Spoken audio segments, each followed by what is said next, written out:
on the road that wanted to have a revival but weren't sure how to go about setting it up. So I wanted to do this video to tell you a couple things. Number one, I'm sure you see somebody flying around in a jet and think, what is the enormous expense to have you come to our church? The answer is, it's zero. Acts 20:34, the Apostle Paul said, I've always taken care of my expenses and the expenses of those who travel with me. We have no minimum requirements. We have no honorarium. Our team is taken care of by us. We book our own hotels. I've done that my whole traveling ministry. All we do is receive a love offering as Paul instructed in the Bible. That's it. We're not under any financial pressure, and we don't put you under any financial pressure. Secondly, what I do is a little different than what a lot of other traveling ministries do. We don't do conferences and we don't do ticketed events. I don't generally do one-night meetings. I like revivals. I like seeing a church explode with the power of God. Sinners get saved. As the week goes on, sinners bring more people. And really, you can see 10 years of church work accomplished in 1 week of a strong revival meeting. That's what I like to see done. I don't care about the size of the church. I care about seeing God hit the place. And whatever you start with, seeing it multiply. So what does it take for me to come to your church if you're interested? An invitation. So the information for an invitation is on the screen. I look forward to hearing from you, genuinely. If you're a pastor and you want to see God shake your region, I will partner with you in that. I want to see that happen. So I'll look forward to hearing from you and meeting you this year. Did you know you can take Revival Today with you wherever you go?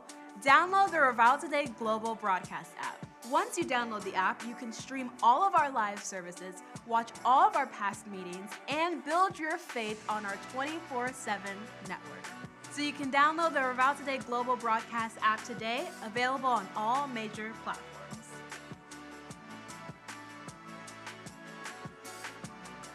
This is why I chose RTBI. This is why I chose RTBI. This is why I chose RTBI.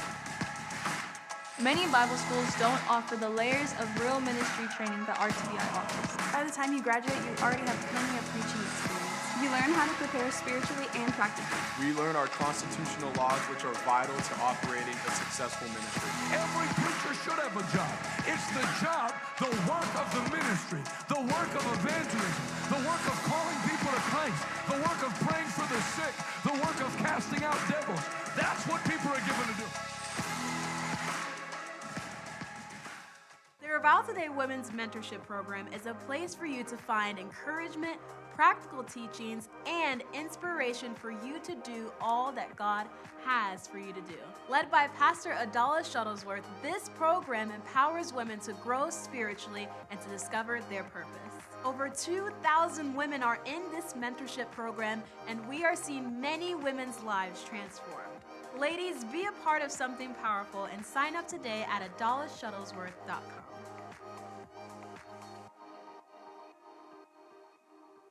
Christianity was never meant for you to be a Rambo off by yourself, holding private Bible studies for you and your golden retriever. It's about the men and women of God coming together, lifting up their hands in corporate praise, corporate worship, hearing the word of God. They will together in one house, and suddenly God likes big crowds. There was a sound from heaven like a mighty rushing wind. I'm believing that's going to happen this week. A sound from heaven like a mighty rushing wind, and it filled the room where they were meeting, and there appeared, as it were, cloven tongues of fire that settled on each of their heads, and everyone present was filled with the Holy Ghost. You're not a part of a dying army. You're a part of a great, victorious army of young people, college students, moms and dads, grandmas and grandpas that have not bowed to Baal and kissed his face. And tonight, the fire's going to come upon you. I want to tell you what I'm contending for tonight and this week. I'm not believing that your church is going to grow 20% or it's going to be a better year. I'm believing that the devil's going to have the worst year that he's ever had in the city of Seattle. And many people, leaders of Antifa, leaders of Trans-Tifa, the people the devil thought he owned, Jesus will show his lordship and supremacy in Jesus' name. We are in a revival. The child of God is never playing from behind. We're not trying to get the victory. We have the victory. The devil is not over our head. The devil is under our feet. And I made up my mind tonight, tomorrow, and Friday, we're going to give the devil the worst kick in the head that we've ever given him. What you're seeing now is the panicked response of whatever demonic principality has been assigned to the United States. But I prophesy the end of this year, we'll see a greater shaking of the power of God that births the greatest move of God that this generation has ever seen.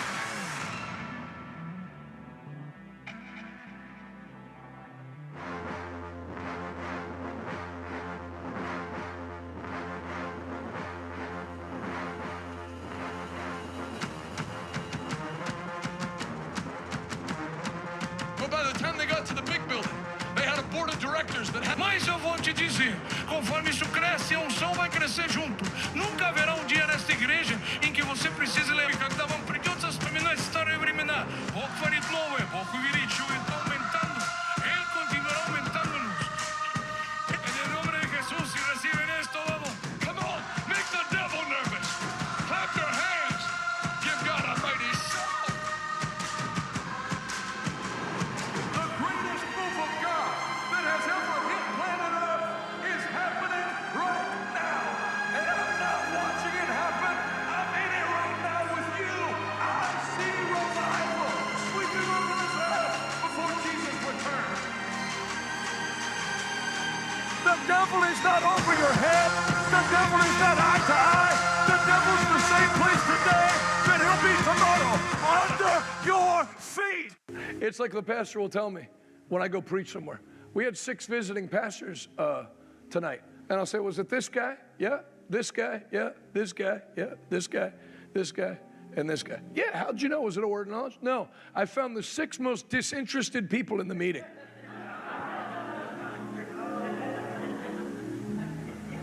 This isn't important, but did both these guys realize this was not an audio-only podcast, that they were going to be live on camera?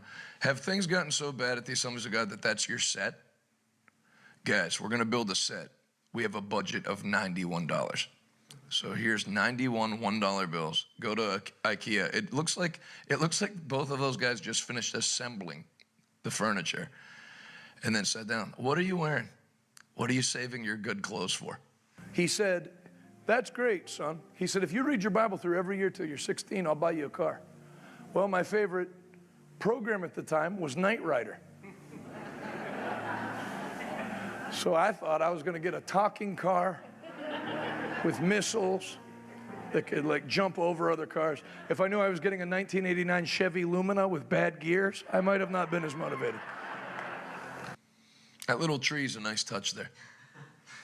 Do you think there's too much white on the set? Yeah, maybe. Don't spend too much, but just maybe get like a little tree.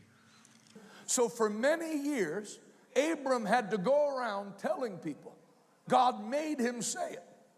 Hello, I'm the father of many nations. Oh, that's great. Where are your children? None yet. I see your grandmother over there. Where's your young wife that's going to have you all the kids? No, that's her. Are you sure? She looks like the Quaker Oats guy.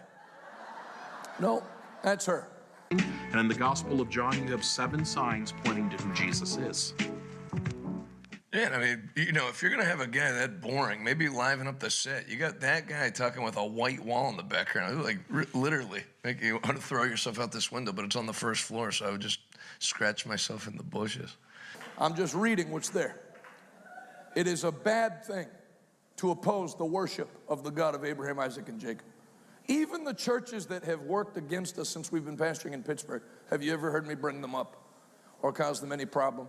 Did we ever have the youth group go and put dog poo in a brown paper bag and light it on fire and ring the church doorbell?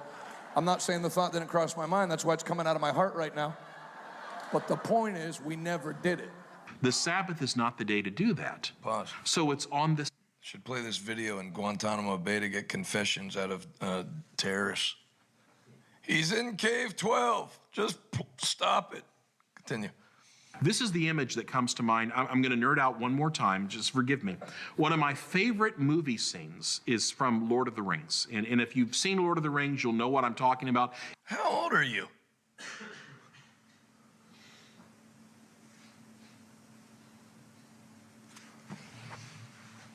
There's the Palace of Gondor. And I bent over and picked my pajamas up.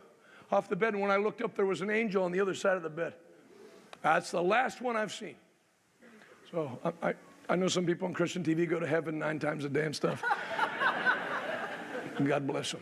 That if lit, will light up other fires along the way that will call for aid, is a line uttered by another character named Gandalf, who's all the way back at the first beacon. Gotta be freaking kidding. Gandalf sees the fire being lit, and as soon as he sees the second one, something else that's interesting, and this is where I'm going to kind of nerd out a little bit, so forgive me if you're not this kind of...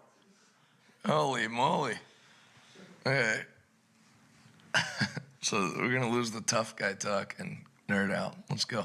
Some of you have received these 10 days. Everybody you know that isn't a Christian thought it was great you were going to church, and the only people you had to hear crap from were other believers. I watched a little of that last night. He said crap. I had to turn it off. I've never heard such language in my whole life. Then you got to hear this guy. My son and I had strep throat. Gee, just goes to show you, no matter how much you take care of yourself, anything can happen. The balls to talk about, like, you can already tell what direction this is headed in. Why doesn't God heal everybody? We were actually going to talk about healing, but I had strep throat and had to cancel. You know, let's put the mirror on us. Perhaps when you go to Raising Cane's for breakfast, lunch, and dinner, you could contract a health problem or two. You know, but it's not your fault. Eat all you want, carry 55 pounds of visceral fat around your stomach, and then wonder why God doesn't heal. This is what this is about. If you went out to eat with me after today and said, now, how did that grow like that? I was, well, what we do is we hired a digital marketing team. In fact, if anything, my Instagram works against me. I never had one person here say, I came because of your Instagram.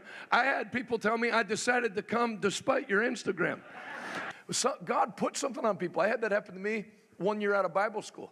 I was at a church. I wasn't preaching. I just went to church because it's Sunday, and I'm a Christian. And this lady walked up to me and goes, "You're here." I said, "Yes, I'm here." She said, "I just dreamed last night that you were at our church this morning, and in the dream, I gave you a check for $200. Here's a check for $200. Well, you know, that's the Lord, because if I dreamed I gave somebody a check for $200, I'd just go, "Ooh, glad that was a dream." You got to hear about everybody's little story about why they don't believe in healing. I had a pet monkey, and we prayed for it. It passed away, so I guess that scripture can't be taken literally. James 5. It is a vow to worship the Antichrist and the false prophet that's with him. Now, when my dad preached this in the 80s, Christians' eyes would cross.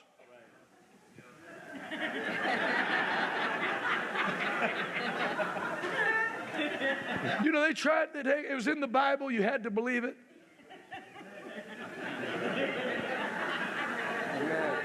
Amen, question mark? How are you going to tell people about getting a mark in their right hand or in their forehead when you could barely fit a computer, when the internet was so slow? I mean, when I was in high school in 1996, I'd put on ESPN.com, hit enter, then go watch a show till the commercial break, come back and it'd be about 3/4 loaded, go back and watch till another commercial break. I mean, if you wanted to read our webpage, it was like a 2-day affair. Of divine healing. Pause. The Pentecost. The guys just flashed me, the production crew. This video was made 2 months ago. How the hell do you get COVID in February of 2024? Are you tithing? How do you get? I haven't heard of anyone getting COVID. My son and I were having some bat soup in Wuhan, and lungs locked up on us. They said we would feel this pressure come over us, and we couldn't get any relief from it till we cut ourselves. You know, I was studying about that because, like, when I was in my late 20s, that started to be a thing. I'd have people come up to me, "Can you pray for me? I'm a cutter." We didn't have that that I know of in the 1980s when I was in school. I never heard of any of my friends or anything that cut themselves. So I don't know if it didn't exist or I was just very self-absorbed, but I didn't know about that. So I said, "What do you mean you're a cutter? You get in front of people in line?" I didn't know what they meant. You know, I was like, "Don't beat yourself up about it. It's not a big deal. It's not listed as a sin. So every man for himself." A miracle is something that results from divine action Great message. breaking up the expected in our lives. I have a master's in theology. Yeah, it shows. No one likes you. That's why you're watching Lord of the Rings by yourself with a bucket of Haagen-Dazs. Continue. To leave is a big deal. I'm not nervous. I don't go out and preach because I have nervous energy and I like to travel. If I never left my living room for the rest of my life, I'd be the happiest man. One of my old barbers, went to prison a couple times, and he was telling me about solitary confinement. And the more he described it, I would say, tell me about that again. Nobody's allowed to talk to you. You're not allowed a phone. You're fed 3 times a day. How does one get there? Sounds like heaven. So you're already in the non-lace-up shoes because you can't bend over and reach your feet, and you're going to blame God. Freaking car full of McDonald's wrappers. I guarantee it. I bet $1,500 on it right now if you'd give me plus 150 odds. Continue. The windows of heaven. I don't need any help from any people. God actually said in the book of Psalms, if I was hungry, would I ask you for food? I don't need any help. I don't need any, I was going to say I don't need any help from Camila. But last night we went to Sheetz, and I forgot my wallet and my money. Thankfully, she had $1,000 on her that somebody gave her for preaching yesterday at the outreach. And she said, I got it. You should have seen the eyes of the employee when the 11-year-old whipped out 10 crisp $100 bills. It's like, man, this drug dealer has a young sidekick. But generally, I don't need my daughter's help. I did though last night. Never thought I'd thank an 11-year-old girl for buying me dinner. A healthy dinner of mozzarella sticks. I'll never be able to drink coffee in any other region of the country. I'll just put it in my mouth and spit it straight back in the person's face and say, do better. Where did somebody's faith come up empty with them receiving healing? Faith isn't some kind of magic formula. What a stupid thing to say. It's not magic. Magic's demonic. It's a supernatural thing God gave man to reach in and pull down what belongs to him. But again, that was never quoted in Lord of the Rings, so I understand you don't get that. And people are going to go to hell and have to get it explained to them. They're going to have like an orientation day in hell. Now, where am I? Can someone turn the AC on? You're in hell. I don't even believe in this. Well, it doesn't matter. You cannot believe in Seattle, but I can take you there. I will not get involved in anybody that worships the God of Abraham, Isaac, and Jacob. Now, if you have a shirtless stripper try to swallow a sword, I might crack a few jokes and make a t-shirt. But the point is, I'm not against you. I'm just having a laugh and selling some t-shirts. Amen. During COVID, I was talking about healing and how God has protection for us. And a pastor, full gospel guy, came up to me at the end of the meeting. You know, I know someone who died of COVID. Yeah, I said, well, if it's a contest, I know 3 people who have died of COVID. So, nah. And come in this life. Now, death is not a good thing. Neither is sickness. And they've already... Do you really believe this, or is somebody just hungry? Because notice, as the videos have gone on, like in the beginning, where he probably just had a snack offset, he was like real positive about healing, but then now he hasn't eaten in like 48 minutes. So now he's like, you know what? Everybody can just die for all I care. Me need cookies. C is for a cookie. Continue. Then we go back out Tuesday if the breakthrough hadn't hit. What do you want to eat? I'm going to have orange juice again. Are you fasting? Hey, are you a detective? Yeah, I'm fasting. Now you'd think a 60-year-old preacher, 65-year-old preacher would say, man, that's great. I'm glad to see it. You know, I'm fasting for your church that you had me in. You want me to be carnal? You want me to go eat big meals and not pray? I'm pressing in, coming in, trying to come into alignment with you to see your church grow and be a part of it. Oh, got to be careful doing that. People always warning you about fasting. Well, as they eat Burger King. You got to be careful doing that. I think you need to be careful. With friggin' mayonnaise dripping down your chin. You need to be careful.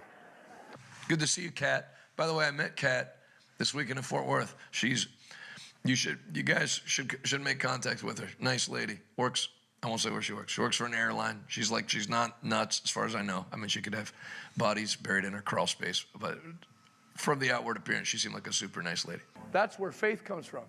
You know, these new songs, give us more faith, Lord. God's never going, open your Bible. Communion Saturday night at 6 p.m. I made it Saturday at 6, hoping to trick a few Catholics into wandering in accidentally. I like Catholic people. Catholic people believe in miracles. They burn their toast and see Mary. Amen. You can work with that. You know, it's funny. They don't really talk about money at our church. I like that. Yeah, but then they'll talk about it for everything else. Got to pay money for the pizza party for the youth group because none of the youth leaders have faith to pay apparently $80 for some pizza. I think there's 9 kids in the youth group. Can somebody just exercise their faith? I'm believing to move mountains. Why don't you start with paying for 4 medium pizzas? Can you say amen? If you run a business or you're in the ministry, I would get that book. And we make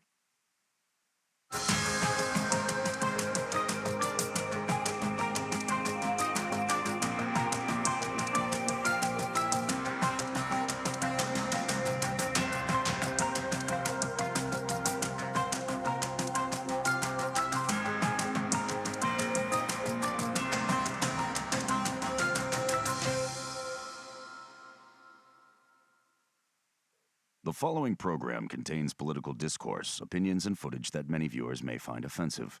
It should not be viewed by anyone ever.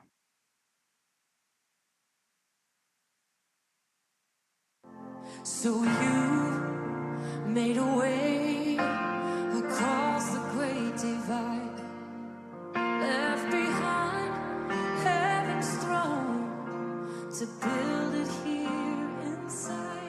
And there at the cross, you paid the debt I owe, broke my chains, freed my soul. For the first time I had hope. Thank you, Jesus, for the blood applied.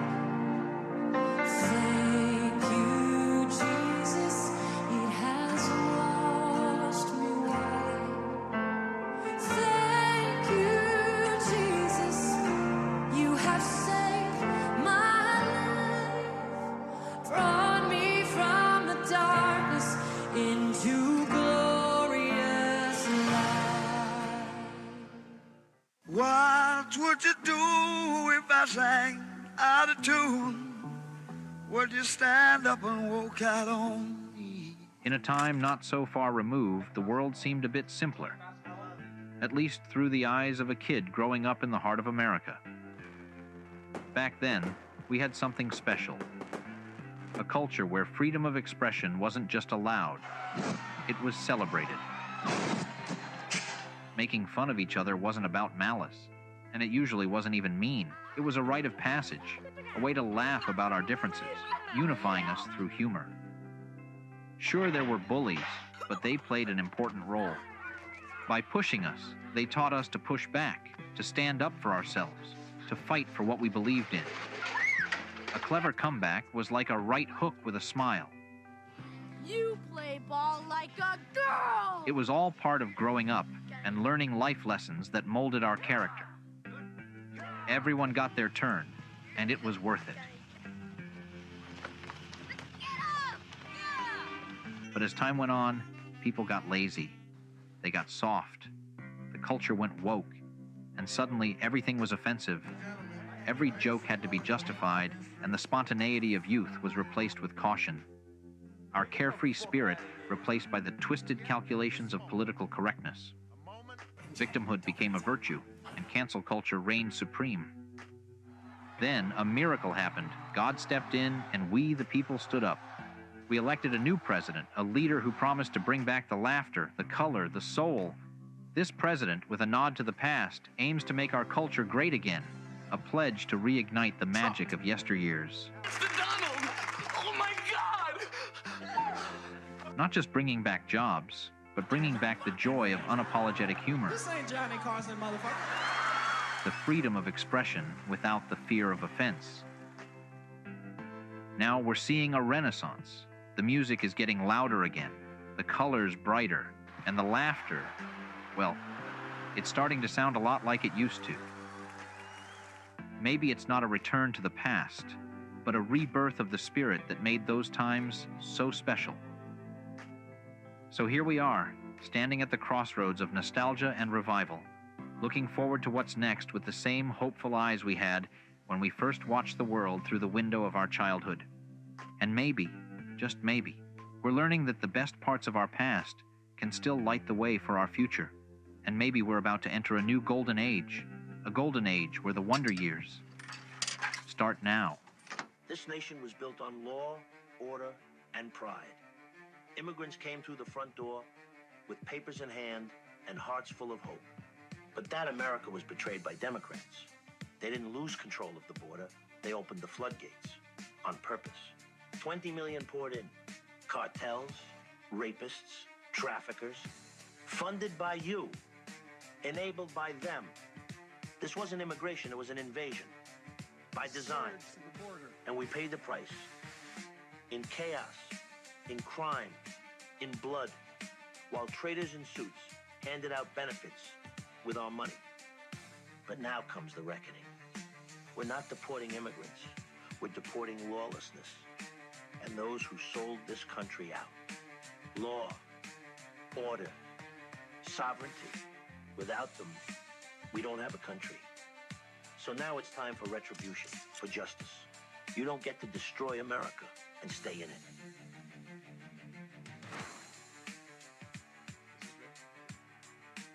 Ladies and gentlemen, from the best seat in the House, I can tell you, America's heart is still beating strong. In just 100 days, President Trump did what they said couldn't be done. He stopped the invasion, crushed the bureaucratic waste, brought prices down, and put America first, where she belongs. He fought for peace when the world was rushing toward war. He gave this country back to you. And make no mistake, folks, the American spirit is roaring back. With every bit of my soul, thank you, President Trump. God bless you. And God bless this land of freedom we so love.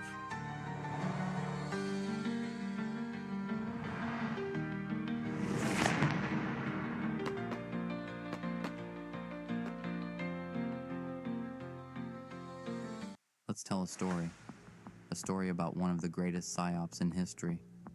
The psyop that you deserve less and less every year, and that you should work harder and harder for less and less. The psyop that to be broke was the American way.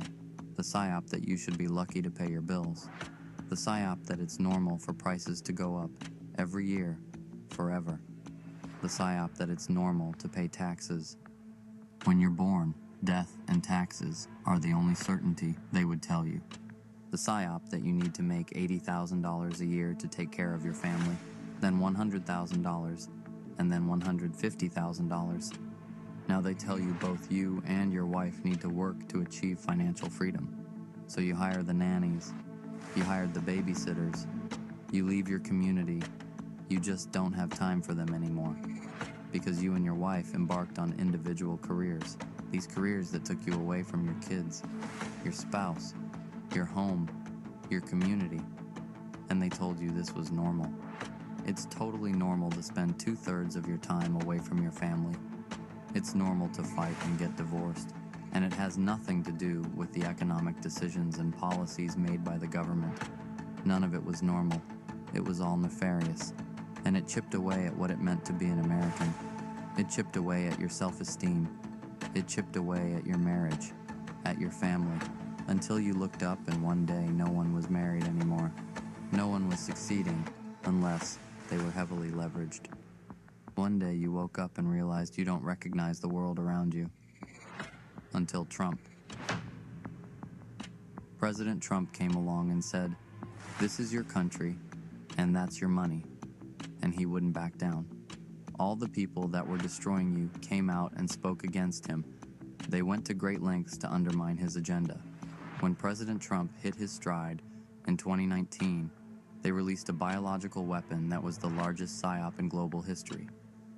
COVID. They ran the scamdemic. They extorted trillions of dollars out of your economy. Then they stole your election overtly, hijacked your democracy, put up barbed wire fencing around your capital, and told you it was normal. During the next 4 years, they would unleash an invasion the likes of which no nation had ever seen. Hundreds of thousands, if not millions of illegals poured in the United States of America and began gobbling up whatever remaining resources were in existence. You were deemed a domestic terrorist by those in power. They surveilled your phones, your computers. They surveilled your lives. But it wasn't enough to stop Donald Trump. When they couldn't undermine his campaign through the courts and lawfare, they eventually tried to kill him again and again and again, until that fateful day in November when President Trump and America reclaimed their sovereignty. With him, he brought the richest man on the planet for free, named Elon Musk. They then began uncovering and publicizing all of fraud, theft, waste, and abuse of the American taxpayer. They have threatened him. They have threatened his family. Subversion is all they have left. Infiltration is all they have left. Their funding is drying up. This is your Liberation Day.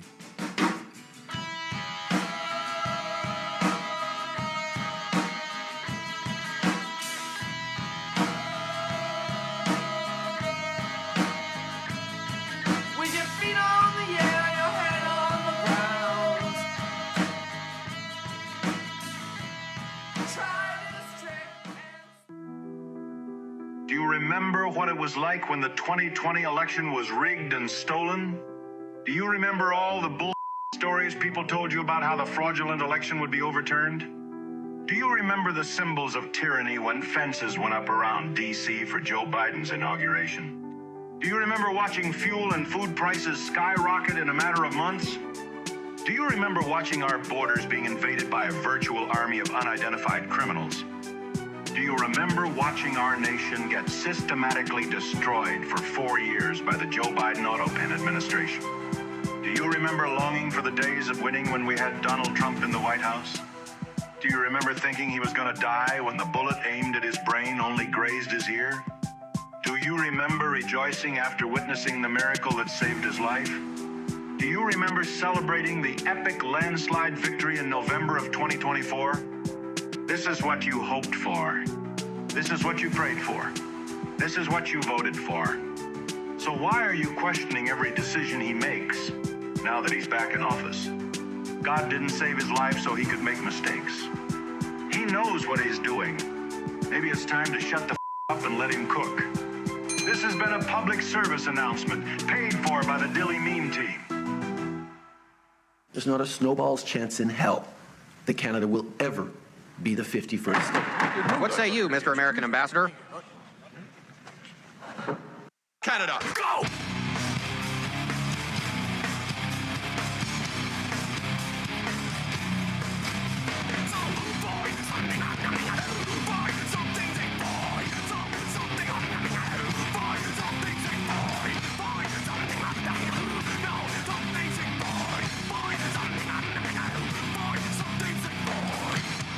Well, welcome to a gloomy Seattle, Washington. I'm Jonathan Shuttlesworth doing a show that I'm not looking forward to doing, but needs done.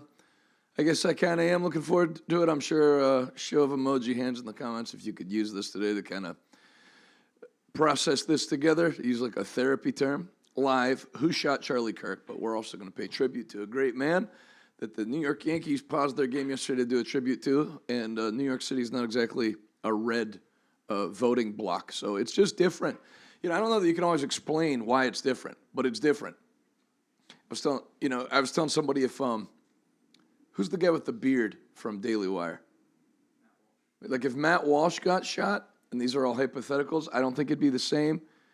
He's meaner. I'm meaner. Charlie Kirk didn't have like the me type of thing to him, or Matt Walsh, where it was like, I'm gonna beat you in debate, and I don't like you, and I hope I never see you again. He was a nice guy, and willing to engage people. And I don't know. Some people just when they leave the earth, it's like that with preachers too. Some they leave, it's like, oh, that's too bad. I heard brother so and so passed away. Then some people, you feel it. It's like something major left the earth. So we're gonna give a tribute to his life, and we're going to get into a lot of developments that have been made on. They may catch the shooter while we're doing the broadcast because he didn't get away. He's around. Now, the problem is he's in Utah, and if he's got blonde hair and blue eyes, they'll never find him because everybody looks the same around Salt Lake City. Let's check the news. Roll it.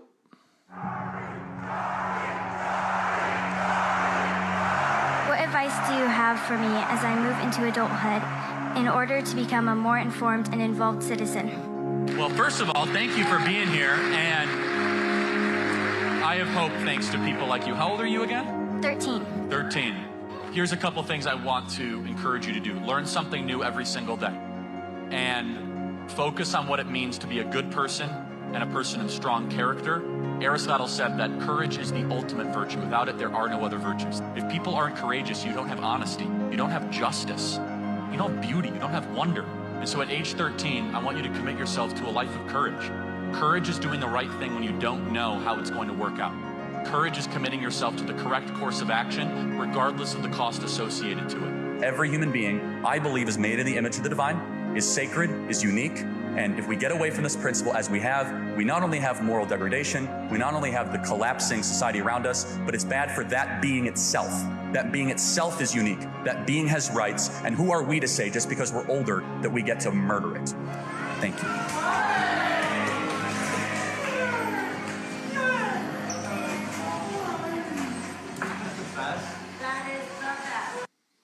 It's very sad. You know, I was talking to Dallas today. We were actually in Orem, Utah about a month ago. It's like one of the first towns you hit between Jackson, Wyoming, and Salt Lake City. And I think somebody gassed up or somebody had to use the bathroom. It's just I know where it is. And I'm telling you, if there was a place where you were going to send your security team home, it would probably be there.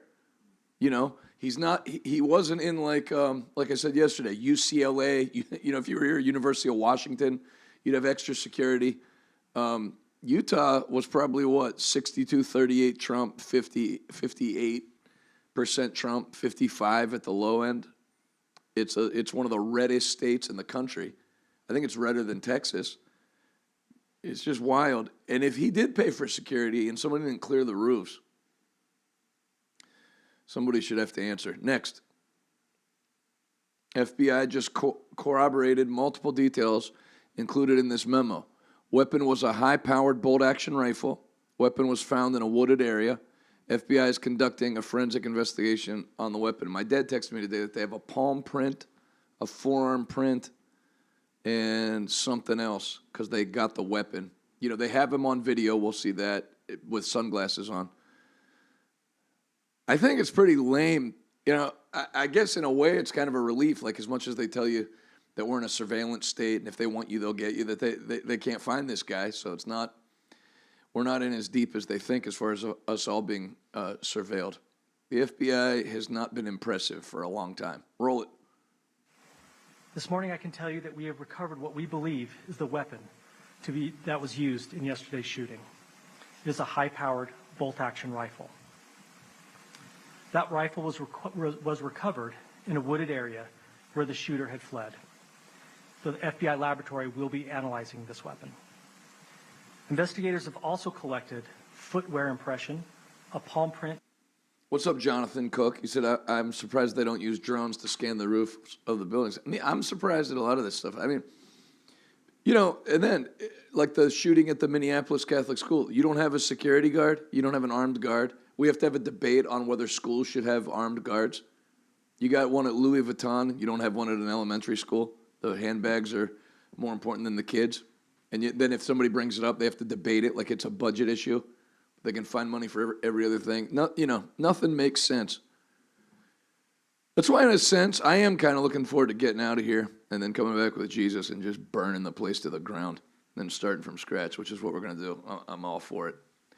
And then I think this stuff should put to bed anybody saying, you know, if God's a God of love, why did he make hell? For these people. Next.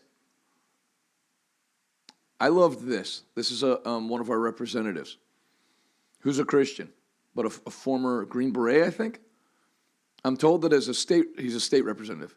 This is the moment where I'm supposed to express my heartfelt condolences and then stand in solidarity with those on the other side of the aisle as we condemn political violence and stand unified as one people.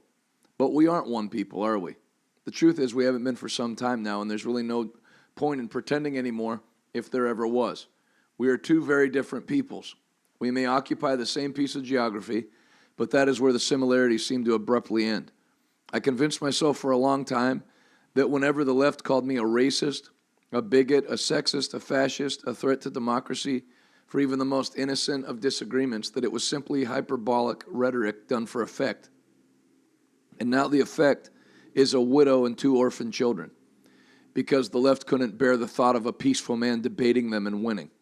I don't think they realize it yet, but murdering Charlie is going to be remembered as the day when we finally woke up to what this fight really is. And he's right. You know, the fact that you hear people on the left saying that Charlie Kirk's an extremist, he's actually a moderate keeping the extremists back.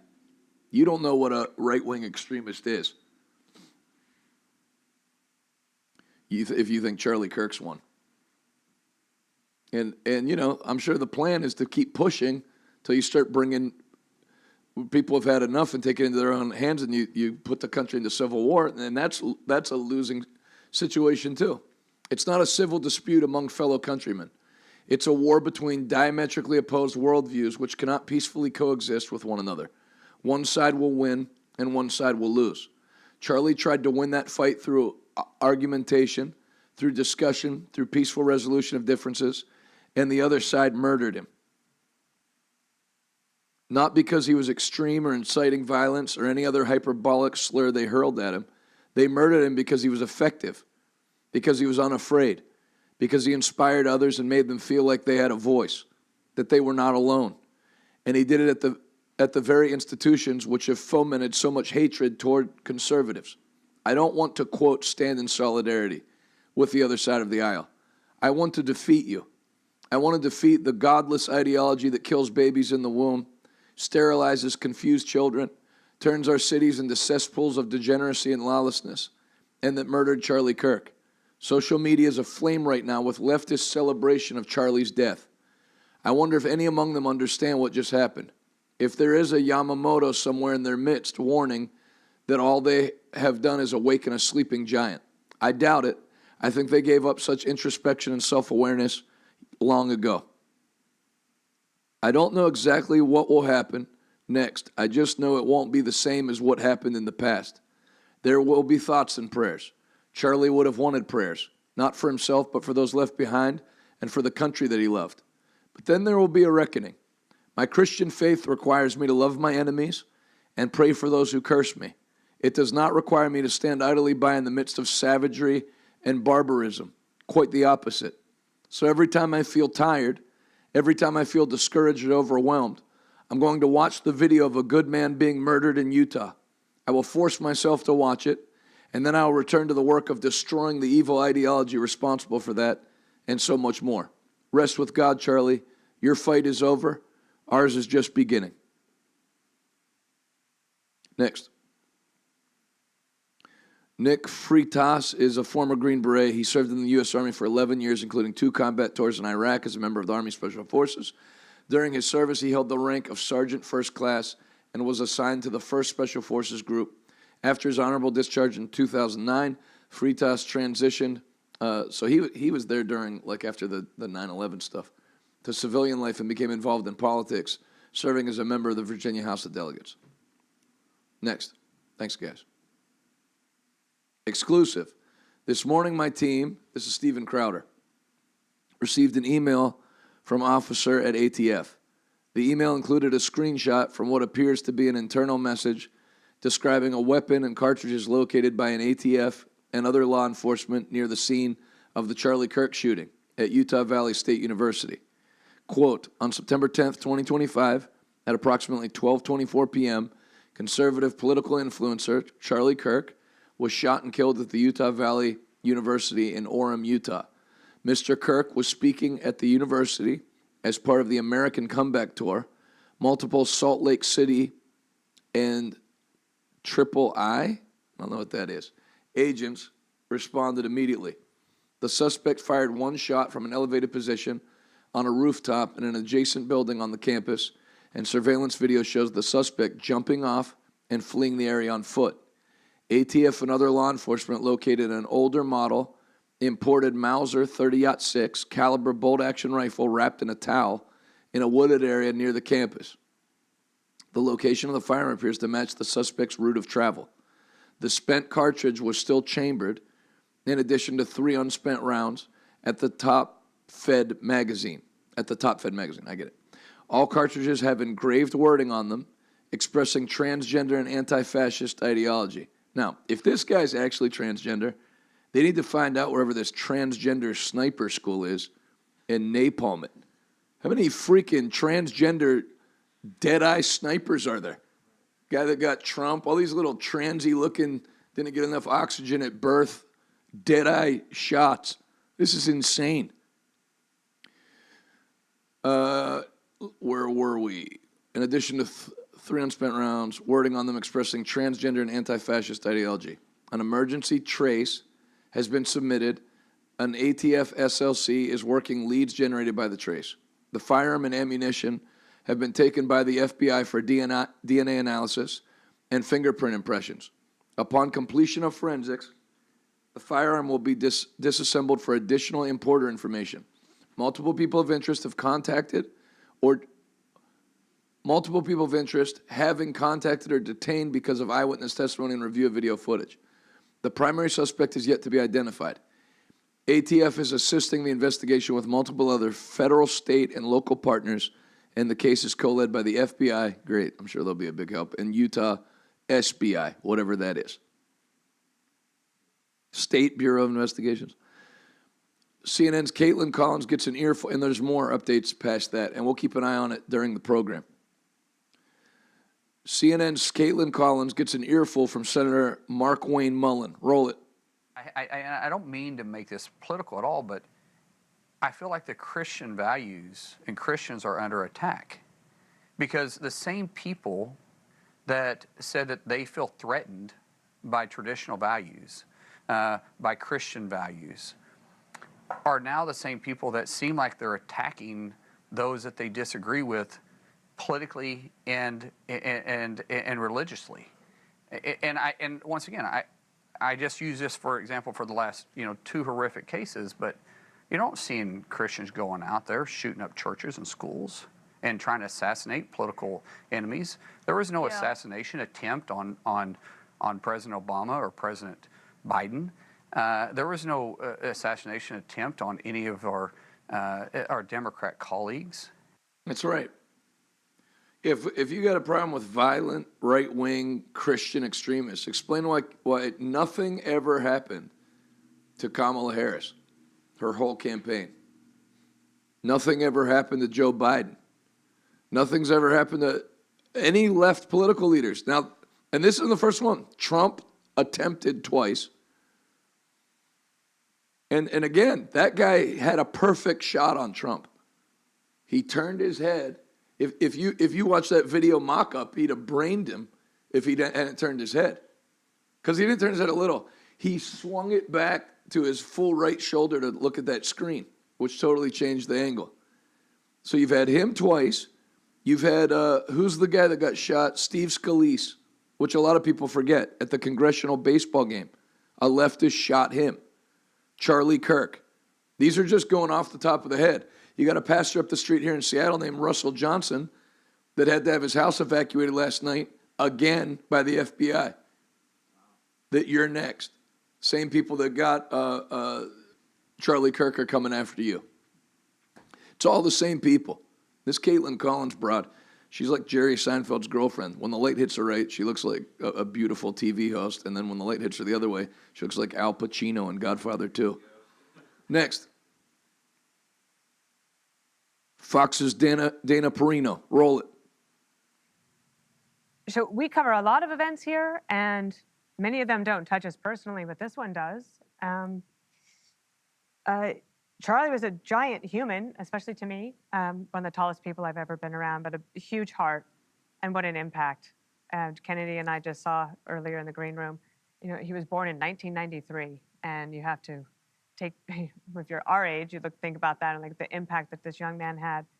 And this shooting is a watershed moment for our country. And I believe, and I think my colleagues here will agree, the nation needs a circuit breaker.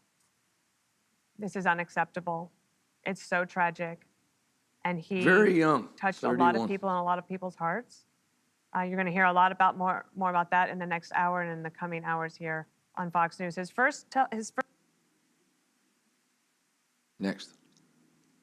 Not easy to express grief when your face is loaded with Botox. Another angle of the Charlie Kirk shooter on the roof. Hard to see, but he runs right to left after the shot is fired. That old boomer had nothing to do with it. This was a professional assassination. Before they play it, I can't see it on this video. I've tried to find it a bunch of times, but apparently it's on there. And then secondly, the people that tweeted, you need to be careful who you follow online. You know, there was a guy standing behind him giving hand signals. No sniper has someone stand behind the target giving hand signals. That's the stupidest thing. No one stands behind a target. It's ready to shoot. He's here now. Like, what signals would you be giving him? He's here. This is Charlie Kirk. This is him. That's him sitting there. There's no need. No sniper has ever operated with someone standing near their target. If you have a second guy, it's a spotter with you. So quit posting dumb stuff. Roll it. Now, where is he?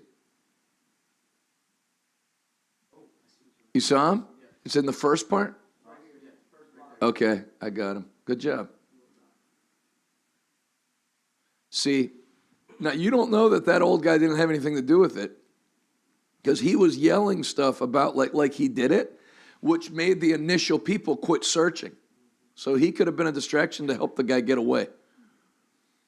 We don't know and we'll never know. And even if we know, nobody will believe the people that say it because the FBI's lied so much. You know, but sometimes, and we don't, you know, I'm not going on any, nothing's been said yet. But sometimes the obvious thing is the obvious thing. That it was a transgender shooter who didn't like Charlie Kirk and blew him away from 200 yards with a 30-06. That's a makeable shot. You know, if he got hit from a mile, 3/4 of a mile, then it was like special ops. Next. New video emerges that appears to show the shooter on the roof of a building on campus. Roll it. Getting right up. Yeah. You think he'd already be in place? You would think that. So there's somebody on the roof right there? See, so people probably just assumed it was Charlie's security, right? Ran from, but what about Charlie's security? Finger. Well, from over there, ran in, and now he's right there. Just saying. Next. 140 yards, Miro said. I believe you. That's a makeable shot for a hunter or, you know, anybody that's good with a rifle. Scott Jennings offered a eulogy for Charlie Kirk live on air. Roll it. Well, Charlie was one of the most unique and special people in the conservative movement today. What he was able to build, the people he was able to organize, was just so large and powerful. He was able to convince people to get involved in politics that might not have otherwise done so. When you look at what he did on these campuses and in these public events, thousands of people were showing up, not for a rock concert, not for a sporting event, but for American politics. He inspired all these kids to be involved in their country. This is unequivocally a good legacy. He was also a godly person. He spoke about his faith openly. He was unapologetic about his views. I think what's been said about Charlie having his hand on the, or finger on the pulse of the MAGA base is true. But what's also true is that he was enormously influential in that when an issue was emerging, when something was happening and people were, you know, sorting out their own views on it. You know, how should I feel about this? Charlie was one of the first people they turned to see, where's Charlie going to be on this issue? And how's he processing it? How's he analyzing it? And how does he think the young conservative should view whatever the issue happened to be? So it wasn't that he was just reflecting people. He was leading people. He was influencing people. When he did something, when he said something, when he took a stand on an issue, you can bet that people would move. And so what he did to organize these young kids, to bring conservative values and views into public spaces that aren't normally thought of as places where conservatives would gather, was enormously courageous. It took a lot of damn guts to do it. And we'll never forget Charlie for being that next generation of conservative leader, rallying people when you might not have thought it was cool to do so, but he did it anyway. And he made it cool. Plus, and he made it. That's true. You know, when he started, it was like awful to hold the views that he held, and you weren't allowed to say it in public or put it on social media. And then he kept doing it till it actually became, you know, where the cool kids were doing it. The guy changed the culture. And somebody wrote on the comments, this is bigger than when a president gets shot. And you know why? Because a future president likely got shot. At the least, somebody that was going to lose a presidential election. But that guy, there's no one close that's in the Republican or conservative camp to run for president. You know, even if you like J.D. Vance is like my age or older, isn't he? A little younger than me? I can't remember. But, you know, Charlie Kirk's 31. He probably could have ran for president.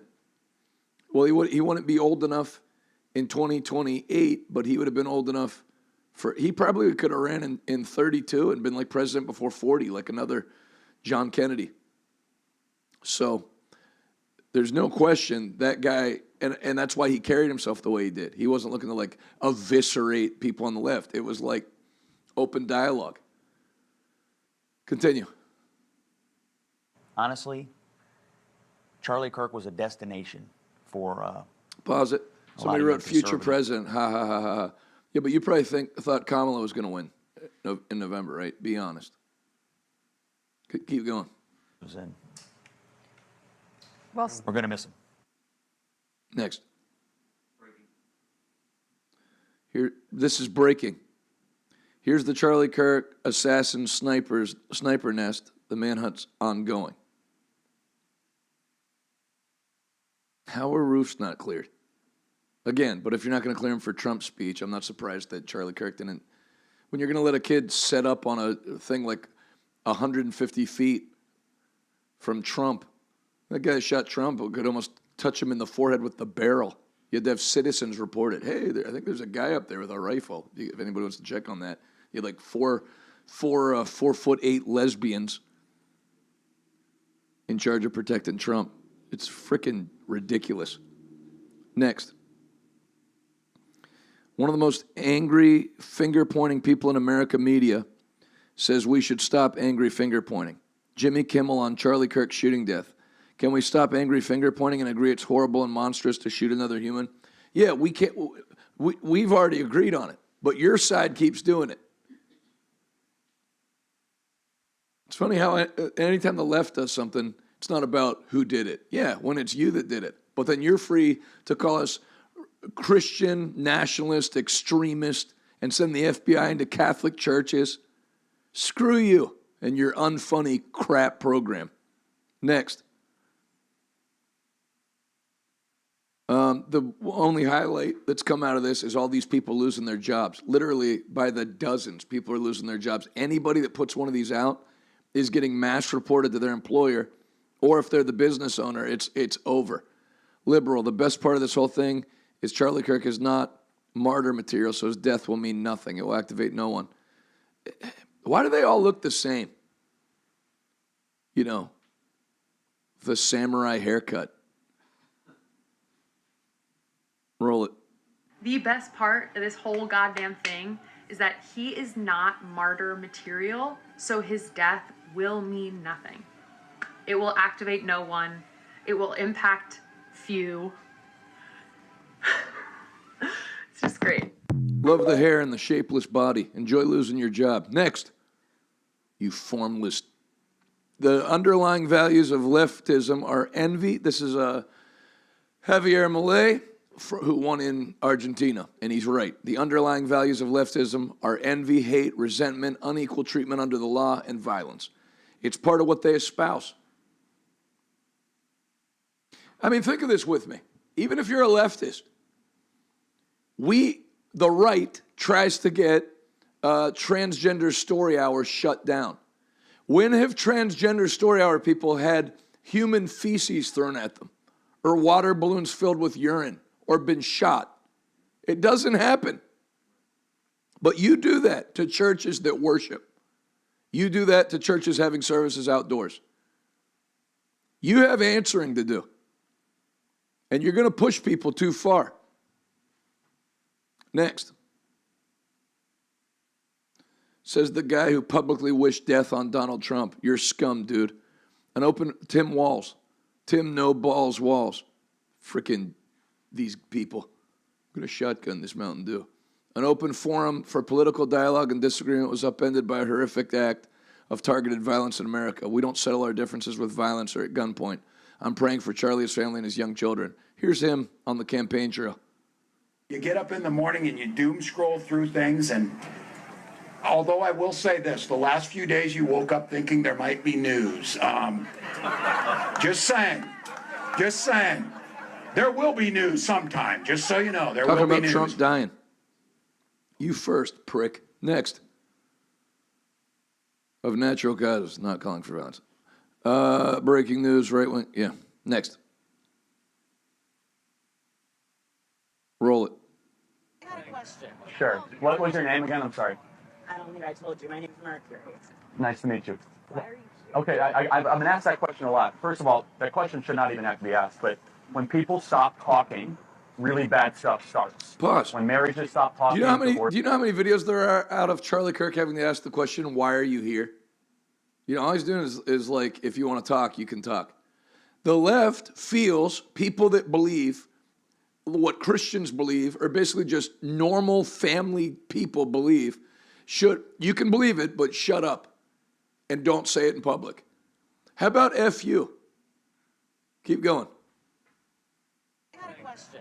Divorce happens. When civilization stops talking, civil war ensues.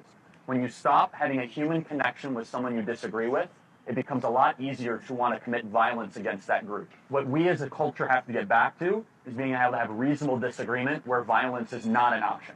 You think that's not emotional violence? How is this? What is emotional violence, by the way? I don't know what that is. Sorry you got molested a bunch.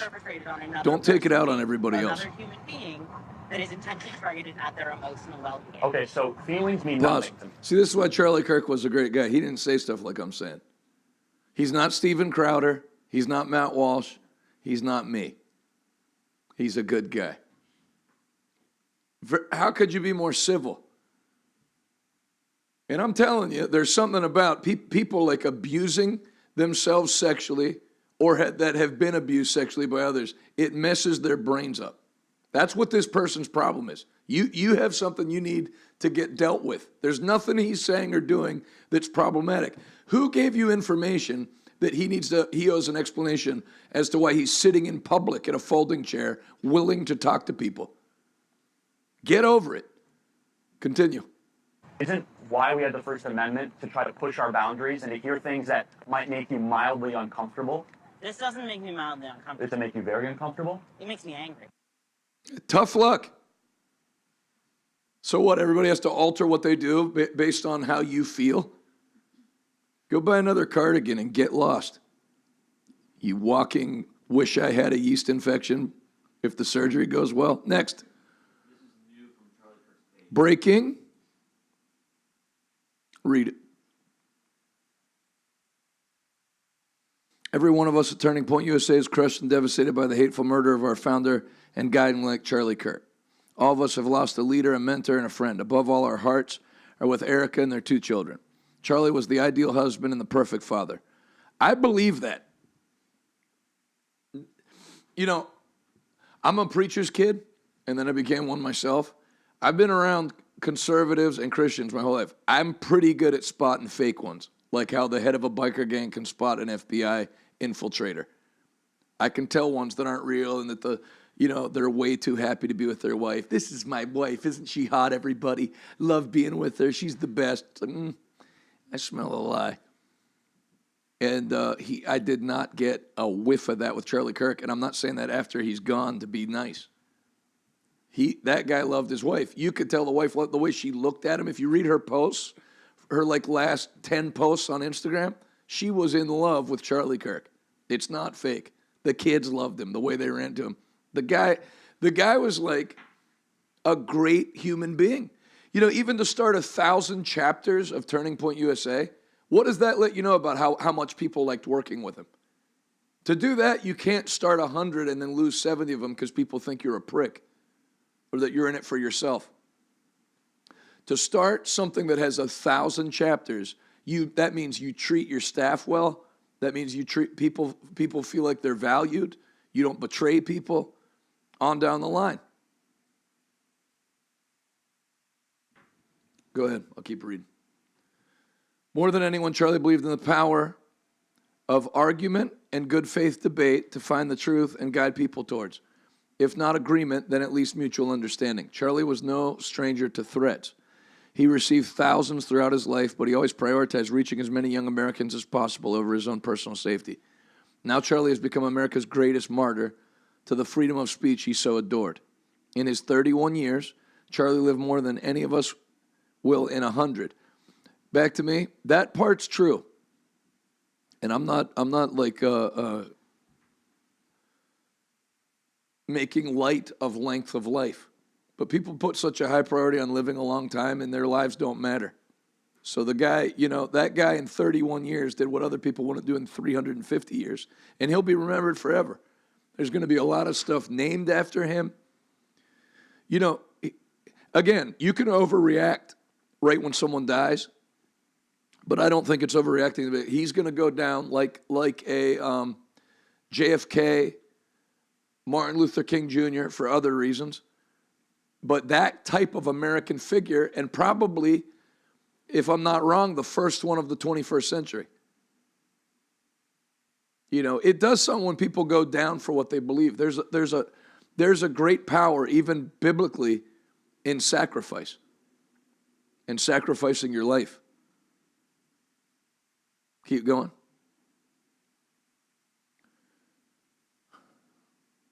Now Charlie's become America's greatest martyr to the freedom of speech he so adored. That's true. They shot him for speaking. That's all he did. He wasn't planning to blow up Democrat headquarters and someone took him out ahead of time. Back to me real quick. And again, the media has played a dangerous game that's now costing people their lives. When you call people Nazis and the same as Hitler, and you brainwash people with that all day, if you watch MSNBC at your house all day, you think you're doing the world a favor by shooting Charlie Kirk. You think you're doing the world a favor by killing Donald Trump. They make you feel that way. Because if they're Hitler, think of this. That edited portion of the speech Donald Trump gave at Charlottesville, Virginia, where he said there were good people on both sides, then specifically said, not the white supremacists and neo-Nazis who should be entirely condemned. But then they're good. And they edit that out and say he called Nazis and neo-Nazis and white supremacists fine people. Well, if I'm a black guy and there's a guy that says neo-Nazis are great, people that want me dead are great and I'm with them, then what's your reaction? You specifically edit out content to make people feel like they're heroes to kill somebody. And that's a shame. That is criminal. Continue.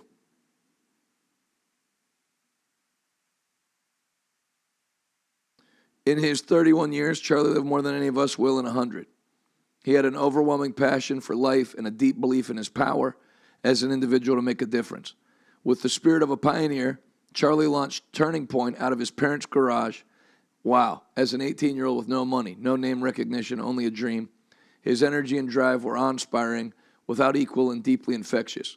Charlie refused to squander a single day of his life. He was a natural builder and problem solver who loved the challenge and saw every setback as a chance to learn, grow, pray, and try again.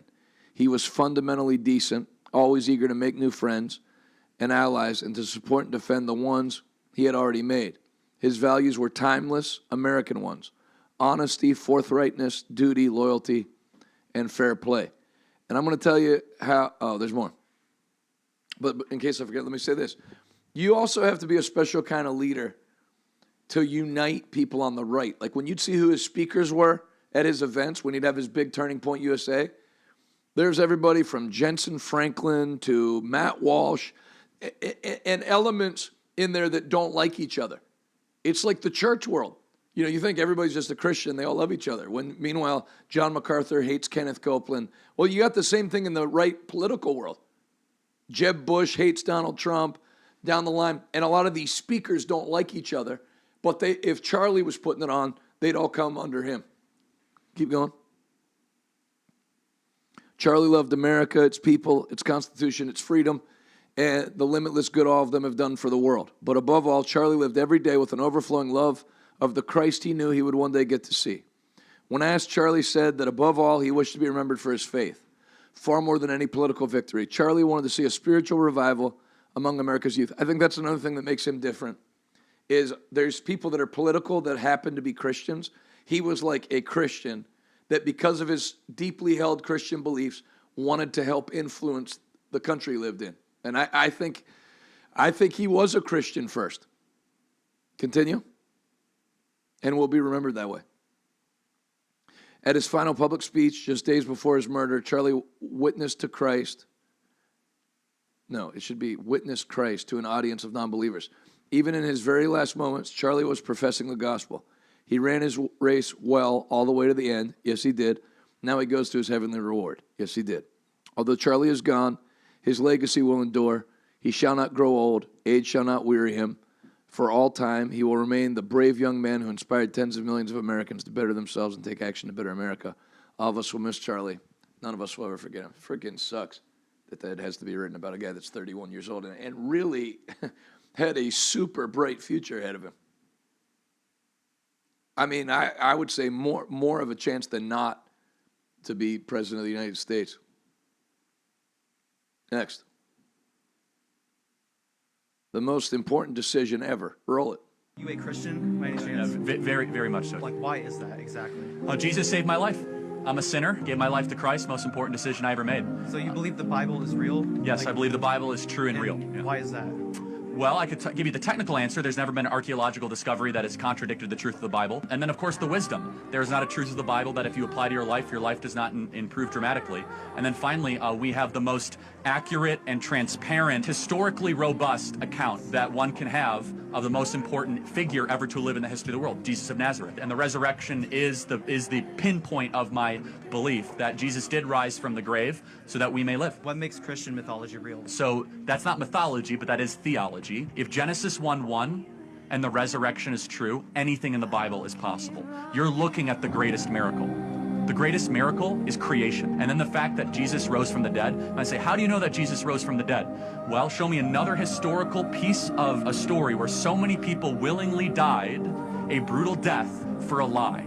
Every single person around him had everything to lose, and yet they went to the absolute death, from Paul to Peter to the half-brother of James, saying that Jesus is Lord, Jesus rose from the dead. Not to mention, if you were going to fake a story, you would not use female witnesses in the ancient world.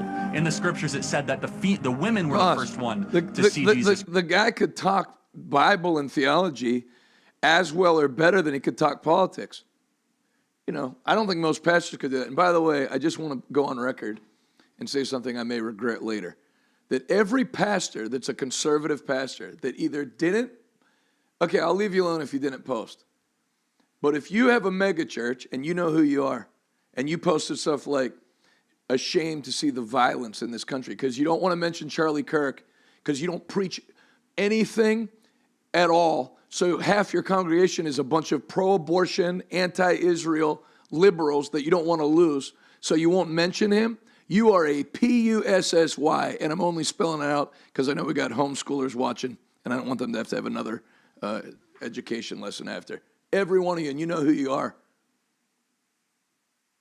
With your carefully crafted thing you put out in the evening after running it through your tech team and your advisors and your lawyers to make sure everybody knows. No one could read this and think we're pro Charlie Kirk.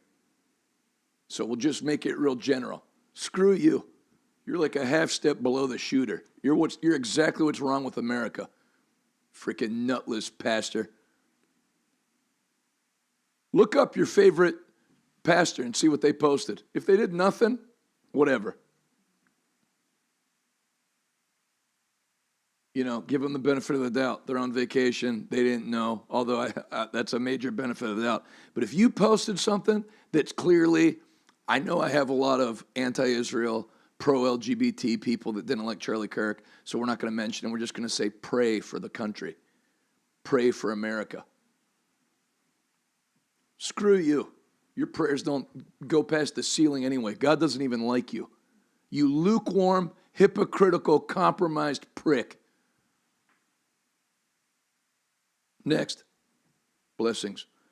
2 straight minutes of Charlie Kirk absolutely eviscerating Oxford students in London or in England on American politics. Roll it. I'll give you £1,000 right now if you could tell me the U.S. citizen that was deported under Donald Trump. You said that twice. Yeah, the U.S. citizen that was deported under Donald Trump. Can anyone tell me? £1,000. I'll give it to you right now. Yeah, name?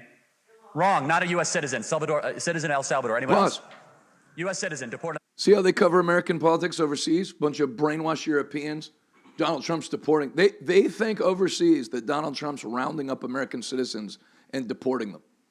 Which, first of all, your own logic doesn't make any sense, because if America's such a horrible place, what would be better than getting a free ride to Nicaragua, where the real freedom is?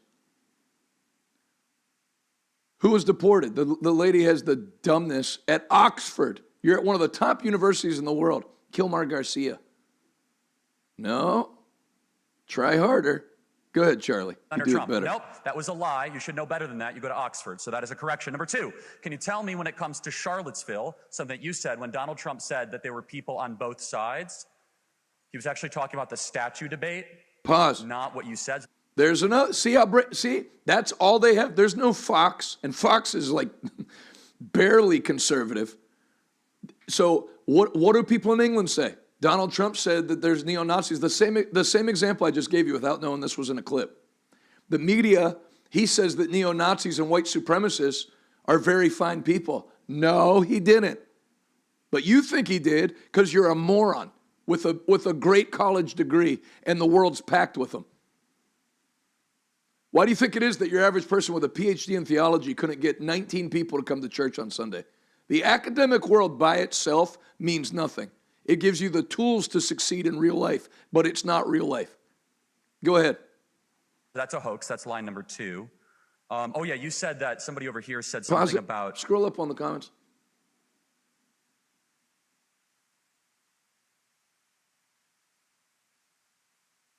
Keep going. Oh, there it is. Helen. Where I'm from, pastors don't say screw you or prick or anything. No offense, just curious. Yeah, well, you're not from where I'm from. Come to Pittsburgh, and then you'll meet a pastor that says screw you and prick. It's no big deal. Sorry that 4th grade language that wouldn't even get you sent to the principal's office in public school is harsh to you. Keep going. Pete Hegseth being nothing more than a TV host. I apologize for nothing. Service member of the military. Nope.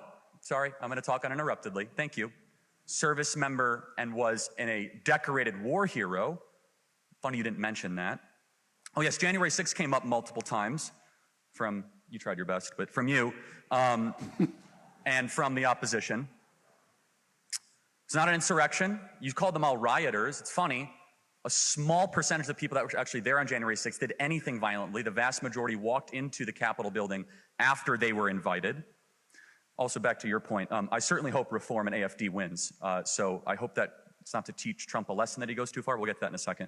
Finally, the Donald Duck, really, like, what was that all about? What is this jar? I have no idea what you're talking about in the back of the room. It's like, it's completely lost on me. So I don't know what that's all about. Also, on the Canadian border, the professor failed to mention. Yeah, and that lady, she said, sorry, I'm not being offended, just asking. It's a valid question. I will say, if you do find it offensive, I can recommend a bunch of churches, like the ones that won't post anything about Charlie Kirk, but posted for George Floyd and marched with a mask on in the riots with the Black Lives Matter domestic terrorist group. So go to that church where they use nice, clean language and espouse liberal views. People get upset at the wrong stuff, especially conservatives and especially Christians. By the way, we do have a disclaimer at the beginning of the show to please not watch. So if you get offended at anything I said, it's your fault for disobeying my direct order to...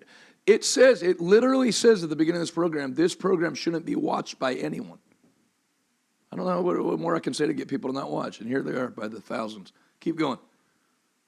That the Canadian border was closed, President Trump said fentanyl, and the amount of terrorists that are coming across the Canadian border, of which the most terrorists that come into America come across. Somebody said her pastor probably does swear, just not in front of people. Is it, what did I say? I said prick, and what was the other one? Yeah, but then I said you prick, and then she said there's something else I haven't heard you say. Pricks in Acts 9. Jesus said to Saul, it's hard for you to kick against the pricks. It's right there. And then what was that? Screw you. Oh, please. 2025, screw you's harsh language. Bible says not to use vulgar language. Screw you doesn't get beeped out in Disney cartoons. Keep going. It's the Canadian border on the terrorist watch list. You did not mention that. And finally, Professor. No, Helen, pause. You never but a lot of people have the question. And I said, I'm not, this is not against you.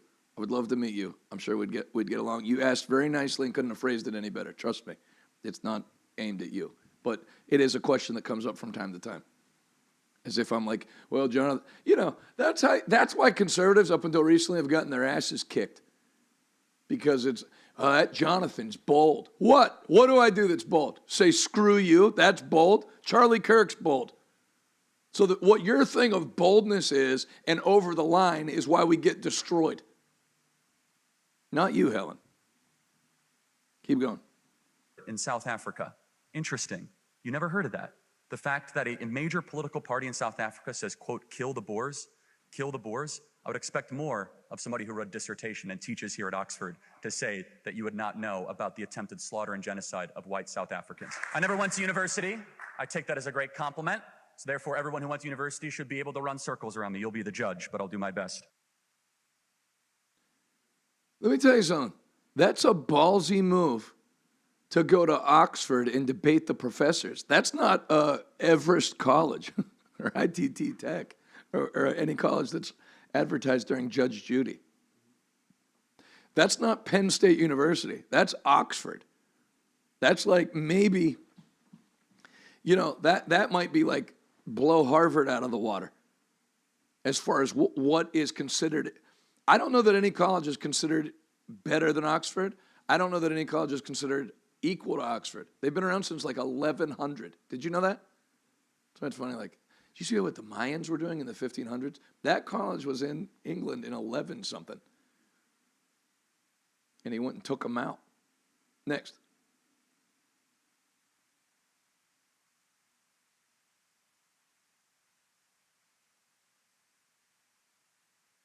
Would love to see you. Arizona, Saturday at 10 a.m. Los Angeles, Saturday at 6 p.m. Fort Worth, Sunday at 9 a.m. Pittsburgh, Sunday at 8 and 10. This is going to be a big weekend at Revival Today Church.